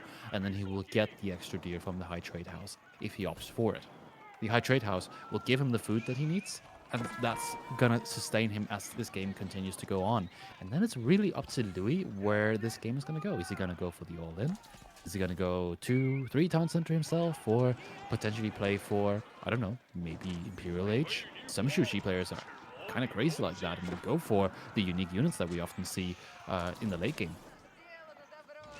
Very well highlighted with the importance of those Roost Palisade Wars, right? They are incredibly effective compared to regular Palisade Wars. So that might mean that Vortex does not need to go to space here, as High Trade House is dropped as we predicted. So nice amount of food and gold income that's going to be going to Vortex's way. He has a little bit of shuffling by the villagers there as they try to make their way back, and more burning of the Palisade is underway now by Louis, but villagers are there to repair. This is a precarious position for Vortex, really, because sure, you're able to repair these walls, but for how long, really, as the units are only piling up further and further, and you can see wood is becoming a real issue for Vortex here, and with no wood means no repair, and no repair means that those knights are going to those lancers are going to enter your base and cause havoc behind this as well. But it is a heavy military investment here from Louis. 16 lancers out on the field now, so no second TC or song for him just yet, as he's banking up resources as well. The knights finally do break in, as spears are now out, and Vortex recognizes that it's simply a little bit too much. You might have misread the situation, as game number 3 goes in the way for Louis, as Team MarineLord picks up a point.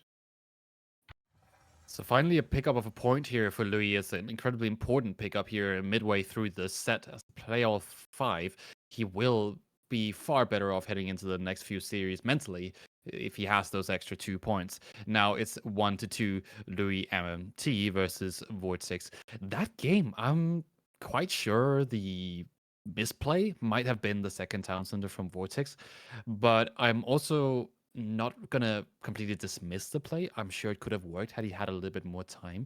Had Louis decided to go for a second town center in the castle age, then he would maybe have had the time to bounce back and use that economic advantage that he would have gotten from having a second town center in the feudal age. Yes, I'm not discounting it either. I think that does have potential to play, but you really have to be so careful with the level of investment that you put into units, as well as the access to food that you have naturally with those days. I mean, having the entirety of one of your deer packs taken away is just such a huge blow, especially for a civilization like Roost that just relies on it immensely because of the difficulty of their food transition historically, as we have seen.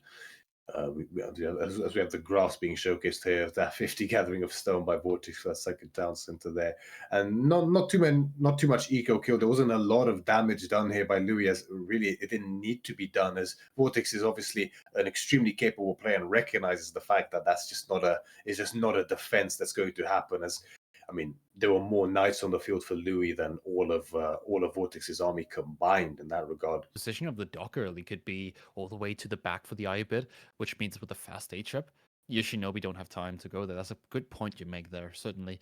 And that's again highlighting the importance of land versus navy here. You will certainly need to be super sharp on your timings if you're going to try to win this game, because if you mess up early, you mess up the rest of the game, and it can go very long if your opponent can't finish it. Now, I would say Vortex certainly not a guy that doesn't know how to finish games for sure. We are looking at I would say, one of the most experienced hybrid players in terms of playing this type of map. And that's someone like Vortex that can really pull this off. So I'm really curious to see how he's going to go about that fast stock opener, the fast stage from the Iobit as a Japanese player. His experience is not something to be taken lightly, without a doubt. And as to how the matchup goes, there's a lot of potential here. I mean, we have seen this quite commonly, this matchup, especially when the new civilizations, among which Japanese and Ivids, of course, are among them, have come out. These were two of the most dominant water civilizations, and not much has changed in terms of that. They are both still very, very powerful, with some more in the mix there as we load into our game number 4 between Vortex and Louis MT. Vortex spawning towards the western side of the map in the color blue as the Japanese 4 team for Team Beastyqt, whereas on the other side of the map in the eastern corner we have Louis MT spawning as the Iobids in the color red. We do have just a little bit of a pause here. Bear with us as we are dealing with some technical issues. Oh, yeah, there we go. A little bit of a fast motion there for a moment as Doc drops straight away from Vortex towards the central part of his side of the canal, whereas no Doc in sight for Louis MT just yet. Yeah, I would speculate this is the classic fast H up here from Louis MT as he's trying to get access to water through dropping a dock quite early. Potentially, he will H up a lot quicker, but again, he might not. He's approaching that time where he actually has to click up, and he hasn't built his House of Wisdom yet. So I am quite curious to see if he's even going to go for that opening, as there are indeed other ways that you can play this out. You could potentially go for something like Desert Raiders and try to harass your opponent's backline, completely denying them from stuff like gold. But you could also go for, I guess villagers and dervish are also a possibility. If you take a look at the spawns, something that I'm paying attention to here, I need to see this right. Why is there a gold spawn with the canal outside? Yes, this is something that can happen on the map. Depending on the way the initial canal spawns, I believe the gold can spawn within your starting peninsula, I believe you could call it, as opposed to outside. I believe it just has to do with the generation, if I'm not mistaken, but I think the distance from the TC should be relatively even. Although, of course, this might potentially play into the game somewhat. It shouldn't be too much of an impact. But we do have the but it seems like we are getting ready. I'm not sure. On the House of Wisdom is dropped. My mistake. I was about to say that it wasn't dropped, but it is in fact in the north section of Louis MT's bases. We have the economic wing growth. Very interesting here by Louis, I must say. So this completely removes the possibility of a fast dock play from him. I mean, of course, he will be on his way to the age up before Vortex anyway, but Vortex is of course able to speed up the age up due to not playing Iobids or Abbasid naturally by just dropping more villages on it. But I wonder. I must say, I've never seen this before from an Iobits on a map like this. It's been a while since I've encountered it as well. I'm not sure this is the right play. Again, you want to get access to the middle. It's essential to playing the map that you get access to water. But maybe he's cooking. Maybe he's got something special in the bag for us. He's gonna do some later dock drops and then try to assess situations there. But the problem is then these shinobis are already around. And Vortex is already now going to be looking to age up. So he will be following behind Louis MT well, promptly, as the Ayubit age up is a little bit slower, and he will be up at about 430, 425. The same will be the case for Vortex, and Vortex will already have had those boats gathering food for him, whereas the villagers from Louis MT are just now going to pop as he's going to go to the fuel age. Yeah, I have to say, I'm just not exactly sure of the planning for Louis. I mean, it might look to go for potentially foregoing water entirely, just going for a castle timing, but that's very difficult against something like the Japanese, who will have their own very rapid, fast timing. And with Mounted Samurai being their key signature unit at this point in time, it'll be kind of difficult to supersede that food income, even though your timing may potentially be faster. But it's something we'll have to see. I do expect Vortex to drop a galley quite promptly after going up to the next stage, not only to deny any kind of dog play from Louis, but also to, as you can see by the spawn of those berries, completely deny them potentially from Louis. As we have an archery range now dropped, likely Desert Raiders is going to be the play here for Louis, and a villager moving out as well. So docked attempt is going to be made. I wonder if the thought here is that he's going to have those archers or desert raiders to negate the shinobi, and that's going to allow him to go for a later dock and then also have added villagers. But I just don't really see how that's going to play out. Again, you're still up against an opponent with a little bit larger food income. They've got the fishing boats. It's curious the way that he's thinking about this, but it might work actually, considering that the desert raiders will be able to deny the shinobi. Yes, completely. I mean, the Desert Raider might potentially do something to offset the Shinobi, but will it really be enough? And it's such a heavy investment into these Desert Raiders ultimately. Now, Desert Raiders do very, very well against Shinobi because of the very high base melee armor that Desert Raiders do have. But with no access to fishing ships behind this for Louis, now he does have the three villagers from the growth wing, which will help offset the economic advantage that Vortex has at least somewhat. But making this type of play work out, I think it's going to be very difficult for Louis. And you can see his economy already struggling as a result. Like, he cannot afford to produce these units and the ship at the same time. The balance of wood and food needed in this kind of a situation is so odd and unusual that it's not something players come across often, right? Where you don't have any fishing ships, so your food income is not supplemented, but you also need a lot of wood to actually produce these ships as well as food, right? So it makes the macro extremely difficult and unusual because, as I mentioned, you don't come across it very often. And now one villager is going to go down for Vortex here, picked up by the Raider, well spotted there by Louis, so that will prevent another dog from being dropped here on the forward. And now the Shinobis are distracted, screening for that Raider, so perhaps one ship will come out for Louis, but it's still not in production, Valdemar. Yeah, it's a problem here, and again, we also see four shinobis already out of the Japanese. We're looking at a potentially quite good control of the middle canal here, as so notorious of the map. It's so focused on that middle, and he's just fully controlling it now. Having that extra wall in the middle, he's got the shinobis on top of the dock, and now he's got the tower on top of his gold. He's playing this so methodically.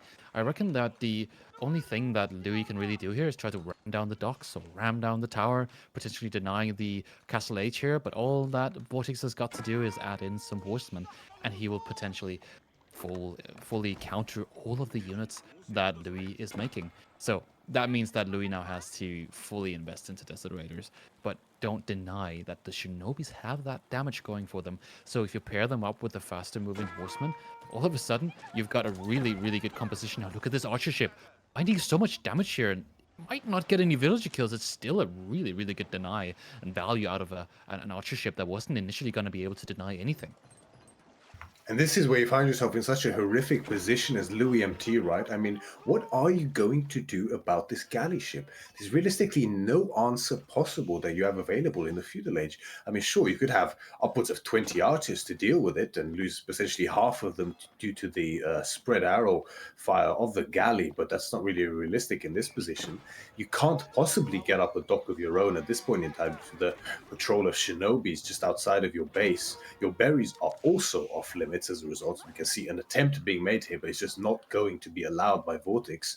And really, how do you follow up? I mean, Vortex is already banking up resources halfway to Castle Age at this point in time. Ram moving in towards the dock, but I feel like it's too little too late, unfortunately. What can you possibly do? I don't know. He has to hit a very, very fast timing here. The ram on the dock, completely denying the food, and the ram on the gold has to deny the gold so that if Vortex does get to the Castle Age, that he's not able to produce anything. That's highly unlikely, though. I mean, Yeah, maybe. I'm not sure. We'll have to see how this plays out. 4 horsemen, 2 archers here able to deny the Desert Raiders and the archers from the tower. Of course, the villagers would also be able to repair, and the tower is upgraded too. Double dock coming down here for Louis means that he'll be able to potentially produce, but not even move out here as he's now blocking his canal potentially. 3 shinobi coming in here as well.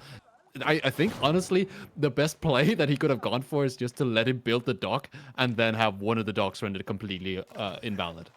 I was just about to say that myself before you called me to it, but And he's yes, this doing it. is this is such a horrific spot for Louis to be in. I mean, yeah, and he realizes in the end canceling it Ooh! just there. I mean, but frankly, is it really going to make a difference at this point in time? I mean, by the time Louis MT gets his first Ringgold ship out and his demolition ship, Vortex is already going to be dropping his Castle Age landmark at that point in time. I mean, there's a reinvestment into units here by Vortex, just probably playing it safe, not wanting to get dealt too much damage to him by those by the military units that Louis MT has out at this point in time. But I mean, the Ram is going to get denied. Now, one dock did go down for Vortex, so at least that's at least some value gained from this Ram for Louis, but it does ultimately go down. And Louis might seek to produce more ships here, but until he can actually get to actually fishing, which is where you really want the dock's ultimate goal to be, uh, I feel like by that point it might be too late. Yeah, it might be too late, and he's so far behind. He's nowhere close to getting the gold he needs for age up. He needs another 500 gold, another 200 food, and then on top of that, his opponent's already going castle. So, if you're trying to retake water now, 10 minutes into the game, I mean, why wouldn't you try to take the water at 3 minutes into the game as possible with the Ayabits? That's what leaves me perplexed here. Why are you playing this a little bit backwards? Now, the horsemen getting on top of the Desert Raiders here, finding a lot of good damage here. They're able to take this fight, and then the Desert Raiders being a little bit slower here, they're not going to be able to deal with the horsemen. Now, there are more units coming up here on the top side, but again, it's already in such a difficult position for Louis that even if he does take a good fight against the horsemen, where does he go next? There's a tower. There's an H-up coming. There's no dock control. Uh, where do you go? Really, I think the options are frankly very limited for Louis at this point in time. I think, unfortunately, it reached a point where the only real way you can secure a foothold or a lead in this game is by Vortex making a crucial blunder. But of course, a player like Vortex's level is not very likely to make a mistake of that caliber, as the floating gate is on the way now with 12 villagers already halfway done. Very likely, we're going to see Mounted Samurai as the follow up, although with so many Desert Raiders out, we could see something else instead, potentially accompanying them as well. But we have that center wall there, preventing any kind of harassment from Louis' few ships. But even then, I don't think Vortex is too worried about that realistically. Even if he was found himself behind in ships with so many fishing ships to his name, he'd be able to easily out-repair any kind of bad trade that he might take at this point in time. And now, up to the Castle Age, Louis MT is backing himself up slow and steady to get there himself, but I feel like he's going to take a lot of damage before he can get there as the Yumi find the archers and brief exchange of arrows, and the Yorishiro is heading directly towards the stable as the first mounted samurai is now in production. Yeah, I don't know about this stable approach though. It's got 11. Louis got 11 Desert Raiders and 11 archers on. The Desert Raiders do hit quite hard, so as long as Vortex has got archers and he is upgrading those archers, which is absolutely essential to dealing with the Desert Raiders. Until he's got that going for him, his Mount of Samurai isn't really going to find much damage against the Desert Raiders. Although he could also just choose to go around them and then go straight for Louis' base as he's still stuck in the feudal age, not even clicked up yet, means that he's going to be playing feudal age versus castle age for a considerable amount of time here. Archers not going to do much damage if you have ranged armor on your mounted samurai, and the desert raiders, well, they will take quite a lot of damage from veteran Yumi, and the Yumi, of course, doesn't really cost a lot anyways, so you can afford a lot of those. It's a good situation for Vortex here, and he really showed how you can turn a situation a little bit chaotic, maybe a little bit weird, into a very controlled one where you're just doing damage, you're getting your H up, and you're just playing methodical, one step after the other. Without a doubt. And those Yumi are going to be a crucial aspect of Vortex's composition. As you highlighted well yourself, there's just quite a radical amount of Desert Raiders out on the field right now. And although they are an age behind, they will still do reasonably effectively with those mounted samurai, at least initially before those numbers get up. But the Yumi will completely shut that possibility down, as of course, although the Desert Raiders are very effective against melee units of all kinds, really, they are not so effective against the range units, specifically being their counter, right? So as that Yumi number starts climbing and the mounted samurai number starts climbing, and you can see Louis recognizes the threat that he's under, he needs to get those walls up, because if the amount of space that the mounted samurai have to enter his base is completely open, then a lot of damage will be taken, as only a charge and one tap of their sword is what's needed to take out a villager without textiles, of course, similar to a French knight in the feudal age. Now, looks like Vortex is going to attempt to make another dock there in the center, but Louis empty ships will prevent that. As we have an engagement coming in a little bit premature from Vortex, I would say, as there's a raider count is actually quite impressive here for him. Even the Yumi is now going to be enough to deal with this level of mass, as Louis seeks to secure further food, dropping a tower onto the berries and pushing Vortex's army back. Now, luckily, Vortex's army is pretty fast, although they are only archers that he has. They are Yumi archers, which are in fact faster than regular archers. So, although that looked a bit worrying initially for Vortex, he doesn't lose too much in the engagement. Yeah, not losing too much here is quite essential, as it is what Louis is trying to what would you say trying to accomplish here is the fact that he needs to stay alive for this timing here, and as long as he can deter Vortex from really getting into his face and denying the gold, denying the food, well, until then he's gonna have to keep defending because he needs his own age up. Now the attack coming through here, the ram is gonna take out the wall, but there's still a substantial amount of units in the middle that going for an attack there isn't really feasible. Now, another attack on the bottom side here, Mounted Samurai together with the Yumi archers are potentially going to be able to find a lot of damage. Vortex has to watch out here. The Desert Raiders with their melee attack, kind of like spears on horseback, it's really difficult to deal with if you are running cavalry. So you got to wait for those archers to really get the damage through. But the problem here for Louis is he's now lost too many units, and the Desert Raiders will slowly whittle down here. One by one, they'll get one shot by this Yumi mass.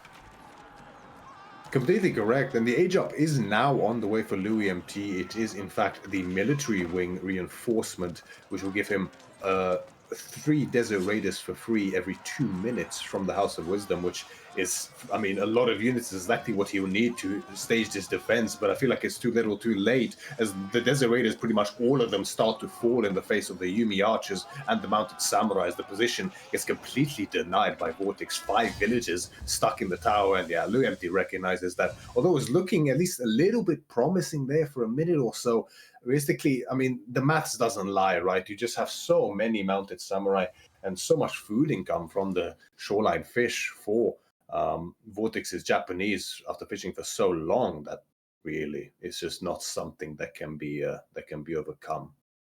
Yeah, and rightly so. We see it here on the graphs as well. You can take a look at the economic count. It continues to rise for Vortex as he's building up more fishing boats. Whereas for Louis, he's kind of stuck trying to get a few more vills with his fast age up.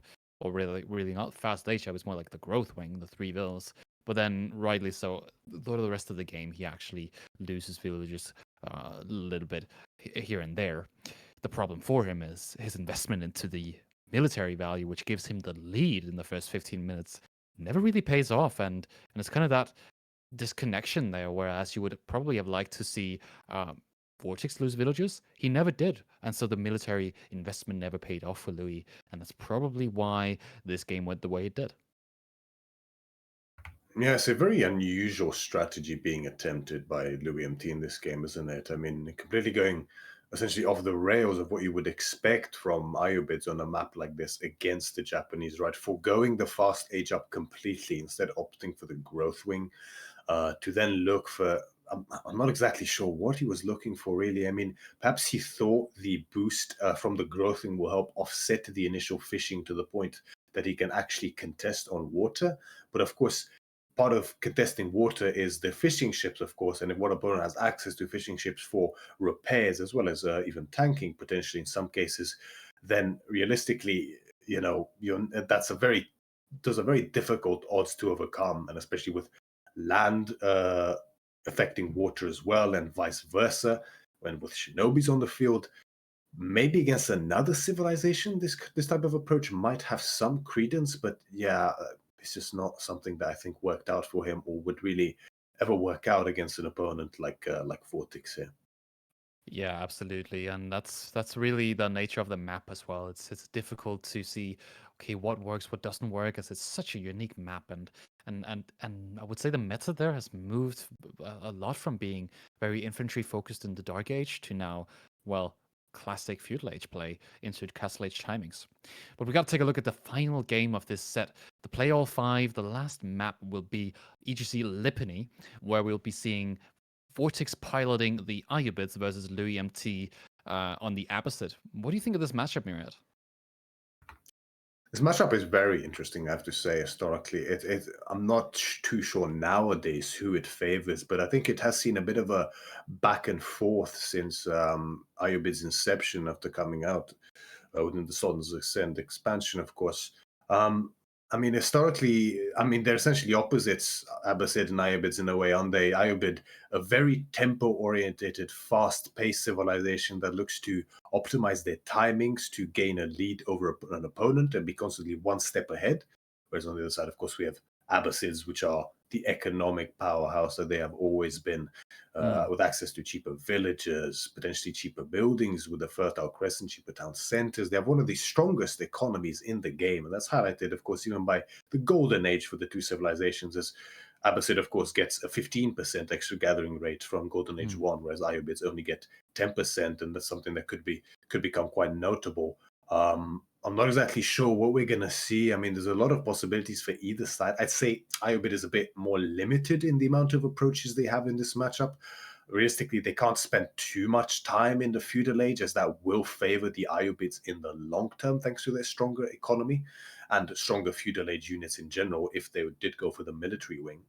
Mm. But you have to be careful with the amount of castle with what kind of a castle timing you go for as the Iobids as well, because some kind of pressure, maybe with a ram by the Abbasid, can be very difficult to deal with. So I'm very curious to see what we'll see.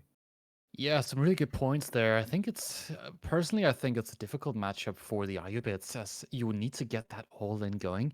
If you don't, then you end up in a situation where you're up against one of the best civs in terms of economical prowess in the late game, just able to just snatch such a massive economy lead in most of these two town center, three town center game. I'm curious to see how Vortex is going to play this out. We're going to head right into the matchup here. Lipany, Vortex in the blue, piloting the Ayubids as he's going to go up against Louis MT in the red as the Abbasid. This is already looking like a pretty spicy spawn if you take a look at this. We've got deers projected to the front, wood to the front, and stone to the back for Vortex, whereas for Louis, it's similar as well. So I would say that for Louis, it's a little bit more of a stronger position here. Then, of course, if you look at the bottom right side, yeah, you've got four relics in one position. You've got gold, you've got boar. Everything is sort of central there. What do you think about this? A bit unusual for sure, especially with those relic spawns down there in the south. A lot of resources there. Definitely will be a point of contention throughout this game. Quite interestingly, we have a bit of a somewhat, well, I wouldn't say unusual. We have seen some players do this quite often. Notably, the Canadian brothers quite like this type of opening on the Abbasid, where you do not opt for the mill for the boosted gathering rate early on.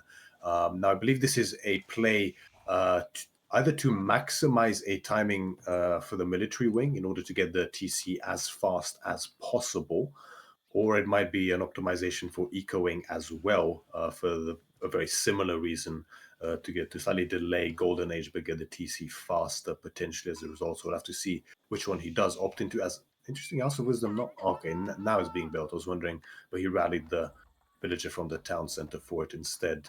But yes, the spawn for Vortex with that forward goal, that's definitely not what he wants to see on the Iobids, right? I mean, if Louis goes for something like a military wing, then the classic ram play for the clown car in the tower, that's something that I think Iobid is really going to struggle at dealing with.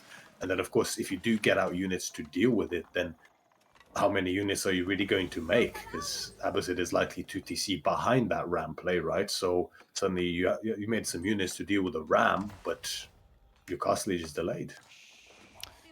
We do see the Desert Raiders here coming out for Vortex as he's going to open up with a little bit of aggression here in the Feudal Age, potentially looking to deny some sort of second town center play for Louis. Louis coming in a little bit later here with the Economic Wing, able to get that Eco Wing at about 212, 215. He's hitting it at 230 as he's prioritizing getting wood earlier. I'm curious to see where he's going to take this. I would say um, with that villager moving there, potentially going for a mill and no stone gathering, are we going to see 1TC aggression here from the Abbasid dynasty? That could potentially be on the cards. I must say that would really surprise me with an economic wing play specifically. Now, I do think 1TC play from Abbasid in this matchup with the military wing actually has a lot of potential, particularly against a greedy Iobit player who would look for that naked fast castle. I think they can actually die incredibly easily to an all-in from the Abbasid if they do go for that 1TC play, as we have seen a few times in the past in games. But with ecoing, I must say that's definitely a bit unusual. I mean, there's still gold gathering, like you said, likely for those for the Fertile Crescent and the fresh foodstuffs, of course, but only now going onto the stone. I believe it might just be a regular multi-TC play here, but still, there's a lot of food in the bank still as well for Louis MT. Unusual. It's unusual for sure. I would assume that it's a prioritization of getting defensive units out. You need defensive units against the Desert Raiders, so rightly if he scouted that his opponent was going to go for a military wing, that he would then prioritize getting maybe archers out first before, so that he can later on get a more favorable second town center position. The deer is further out, and if he was to go for a second town center, and then his opponent comes around with a Desert Raider, that Desert Raider is going to deny those deer. And so if he looks for early units here, he can secure it a lot quicker, but I'm not sure.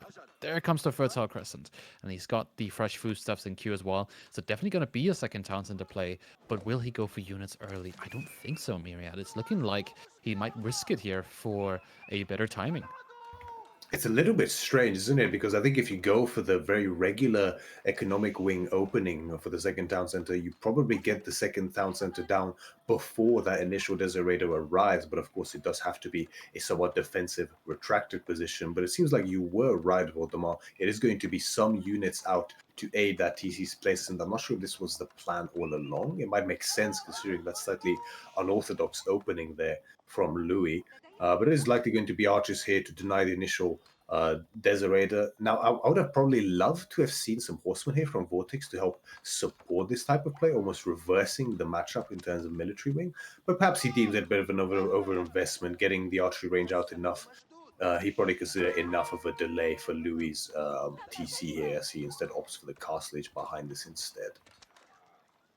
I know this might be taking the theorization of this matchup a little bit too far, but I always want to just consider military wing in a situation where you were gonna go for units early anyways. The delay on the second sound center here has been so much that you might as well have gone for military wing and you would have hit a far faster timing here. But look at this. He's gathering more stone. Is this gonna be a 3 town center play? It would not surprise me to see it so, because ultimately, I completely agree with what I you think said. so. Yeah, look at it. And I completely agree with what you say. If you opt for 1TC and you need units early on, you're definitely better off going for the military wing, especially if you're going to go for 2TC. But the real value of economic wing, as we know, does come from that 3TC play where you can really make immense use of the discount, not only from Fertile Crescent, but of course the villager discount of fresh foodstuffs as well. And I must say, this is incredibly greedy from Louis MT, but if he is able to sustain the defense without taking too much damage, then the game essentially is free from then on from an economical perspective. Absolutely. I mean, Vortex can click up right now. He can choose to go for Growth Wing here, play it out very standard, and it's pretty much just going to be a game win here if his opponent's stuck making town centers and he comes around with Gulams or Lancers and Archers. The walls are not Roost walls, right? So the attempt that Vortex did earlier with the Roost walls to try to go to town center, I mean, sure, it's opposite. They got a strong economic wing, but these TCs are coming out too slow. So if that's what he's going to go for, I'm not sure it's going to be feasible here. Again, we'll have to see it play out, but it's certainly not great odds going 3 town center as your opponent reaches Castle Age.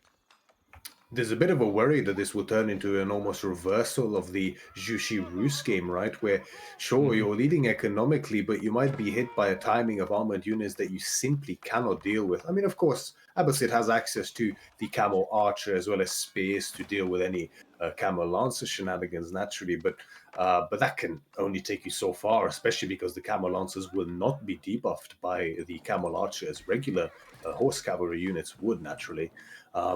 So we'll have to see. I mean, it really is just so greedy. The 30C is going up now on the wood line, and really that's kind of the only spot that it can go, frankly, because if you put it onto that dare, I don't really see it surviving for very long, and wood is what you will need. And you can see the walls are going up frantically at this point. I think LUMT recognized that he's being extremely greedy here, and he must do everything he can to protect himself, and walls are definitely a good start in that regard. But of course, you will need an immense amount of units as well. An immense amount of units, and he's going to be stuck trying to deal with potentially Camel Lancers and Archers, leading into Manjaniques. Manjaniques being proficient at dealing with buildings with their fire attack. They could very quickly turn a front TC position like this into a, well, zero TC position. You're going to be stuck with a lot of siege in your face and no map control. I am very scared for Louis MT now as he approaches trying to go to Castle H with 0 units and his opponent already in Castle. Again, all of these TCs have to also produce as well. Whereas Vortex, he's got already a villager lead just by aging up. He can take relics if he wants to, which is another equivalent of 10 villagers, each relic granting 80 gold per minute. And so that's already now on paper over 10 villager lead. Yes, absolutely. And it's always a bit of a precarious position to be in when your third TC finishes exactly as the opponent's castle age timing finishes. That always puts some beeps in your head without a doubt. But yes, the highlighting of the relics is crucial for sure, right? I mean, every single relic is worth 2 villages. So whenever Vortex does secure one, and frankly, I'd be very surprised if he doesn't get all 5 without any real contention here. But Louis opting for completely naked castle age here, which to some extent I can understand as the Abbasid in particular, because you are not limited by the necessity to age up using villagers, so you can focus. So if you get the resource necessary to age up and then remacro in order to make an immense amount of units, as you can see, pretty much almost all of the variables are pulled onto wood instead as soon as the age up clicks on. Um, that does make it a bit easier in that regard, not worrying about the perfect macro split to age up whilst producing units, which is always difficult, of course. But yeah, it is going to be Camel Lancers for Vortex here. Dervish now in production as well, one already out, and a Ram being produced immediately, and not even a barracks yet for Louis MT. It's a tough position, right? You're stuck here with 3 archers that are negating a free unit, and so you slowed your second TC timing down as a cost of it, and then you decided to go 3 town center. Now you're stuck having to deal with castle age units in your, well, in your face, essentially blocking all your food. Now no relics. Wow, I am not envious of the position of Louis MT right now. But hey, if he pulls it off, let's just say that much. If he pulls it off, all my respect, that's gonna be quite the sight to see here. The Lancers do charge in, however, and they're not gonna take a lot of damage here. Even though they don't have any ranged armor, there's not a lot of villagers here able to garrison with the lower damage from the second town center, as they don't have a base damage attack.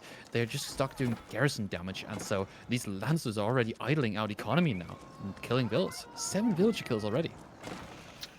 Reattempt on the war there by Louis gets caught in its infancy by the Lancers as the war is interrupted, and yes, 7 or dead at that point, 8 now, more soon to come as 10 villages dead at this point in time, and only now is the first spear out, but of course these are Dark Age spears still for Louis MT against Castle Age Camel Lancers here from Vortex. This is not going to be a pretty defense, but the Camel Riders are now out, and for those who aren't aware, Camel Riders are actually incredibly effective at dealing with Camel Lancers.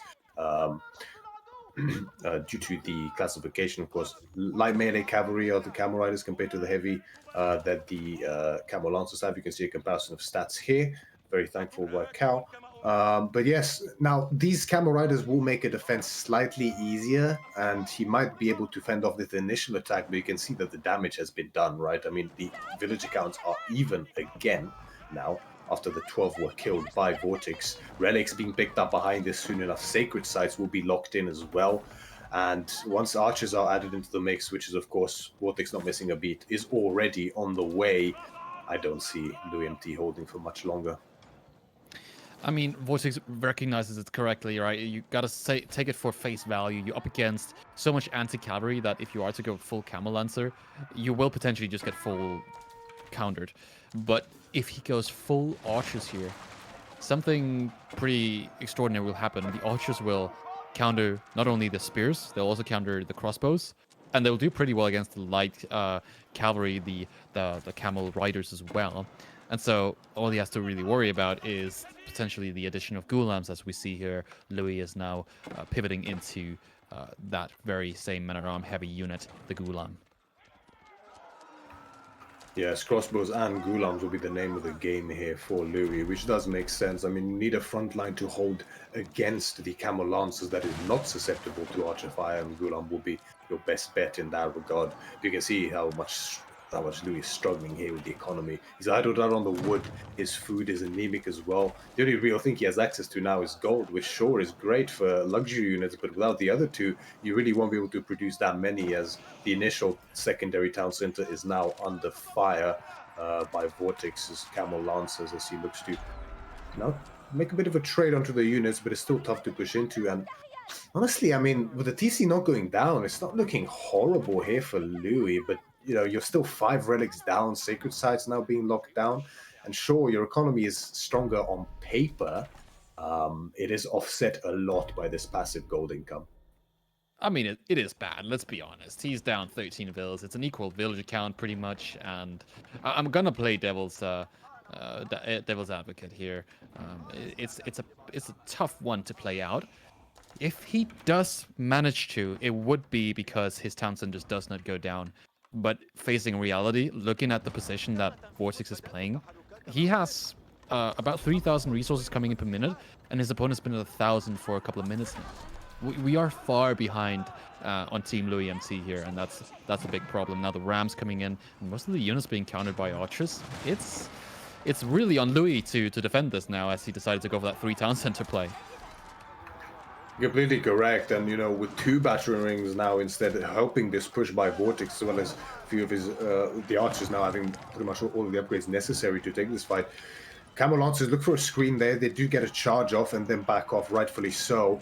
Now the archers are going to be focusing down the crossbows, which is really the only answer Louis MT has against this massive camel archers. If those crossbows start falling due to his lack of spears, then the rest of his units will be next, as villagers are pulled to also start torching down the rams, whilst a few remain behind to repair the TC desperately so. More and more crossbows are falling down. The defense is not looking too terrible here for Louis, but the numbers are still favoring Vortex at this point in time. The Ghulams are now starting to slash the back line of archers, but there's no more crossbows anymore to help on the defense for now, as the Camel Lancers have free reign to charge directly onto the Ghulams and start dealing their damage. Of course, being very effective, just like regular knights, against melee infantry like this. Specifically armored infantry like Ghulams, all men at arms, and so many idle villages here by Louis as he looks to escape to that right berry patch towards the east of the map, but no food in the bank for him at all, and 0 food per minute. He can't even afford to produce his discounted villages at this point in time, as looks to be on a market is being dropped down. Yes, I thought it's a town center for a second, but no, it's a market. Yeah, can you imagine? I thought it's a town center for a second, but it's in fact the market. Us here. I know, to try to rebalance his economy, but realistically, there's not much that he can sell at this point in time to get any food, as the TC is looking to go down.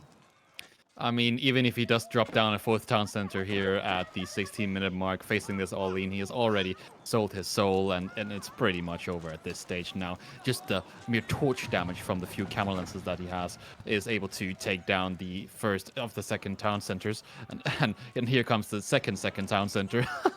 The 3rd town center, of course, is going to be torched down as well, and it's such a difficult position to come back from, really just waiting for the GG here as the more rams come in.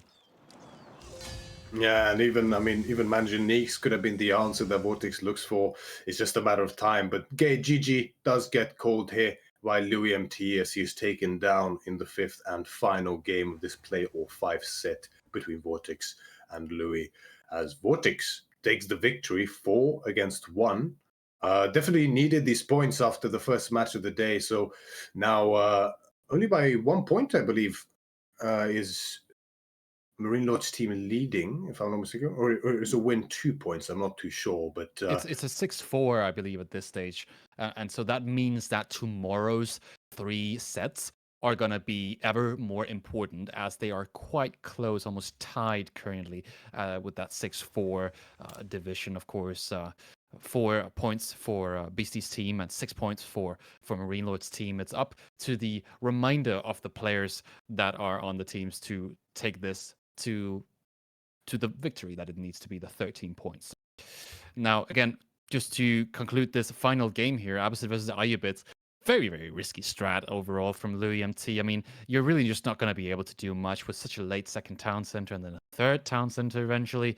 Again, we can see how that economy count here on the graph doesn't really display how you invested into the economy versus how somebody went for full aggression instead. So again, maybe not the correct strategy here, and Louis will have to go back to the drawing board after this 1-4 loss to Vortex.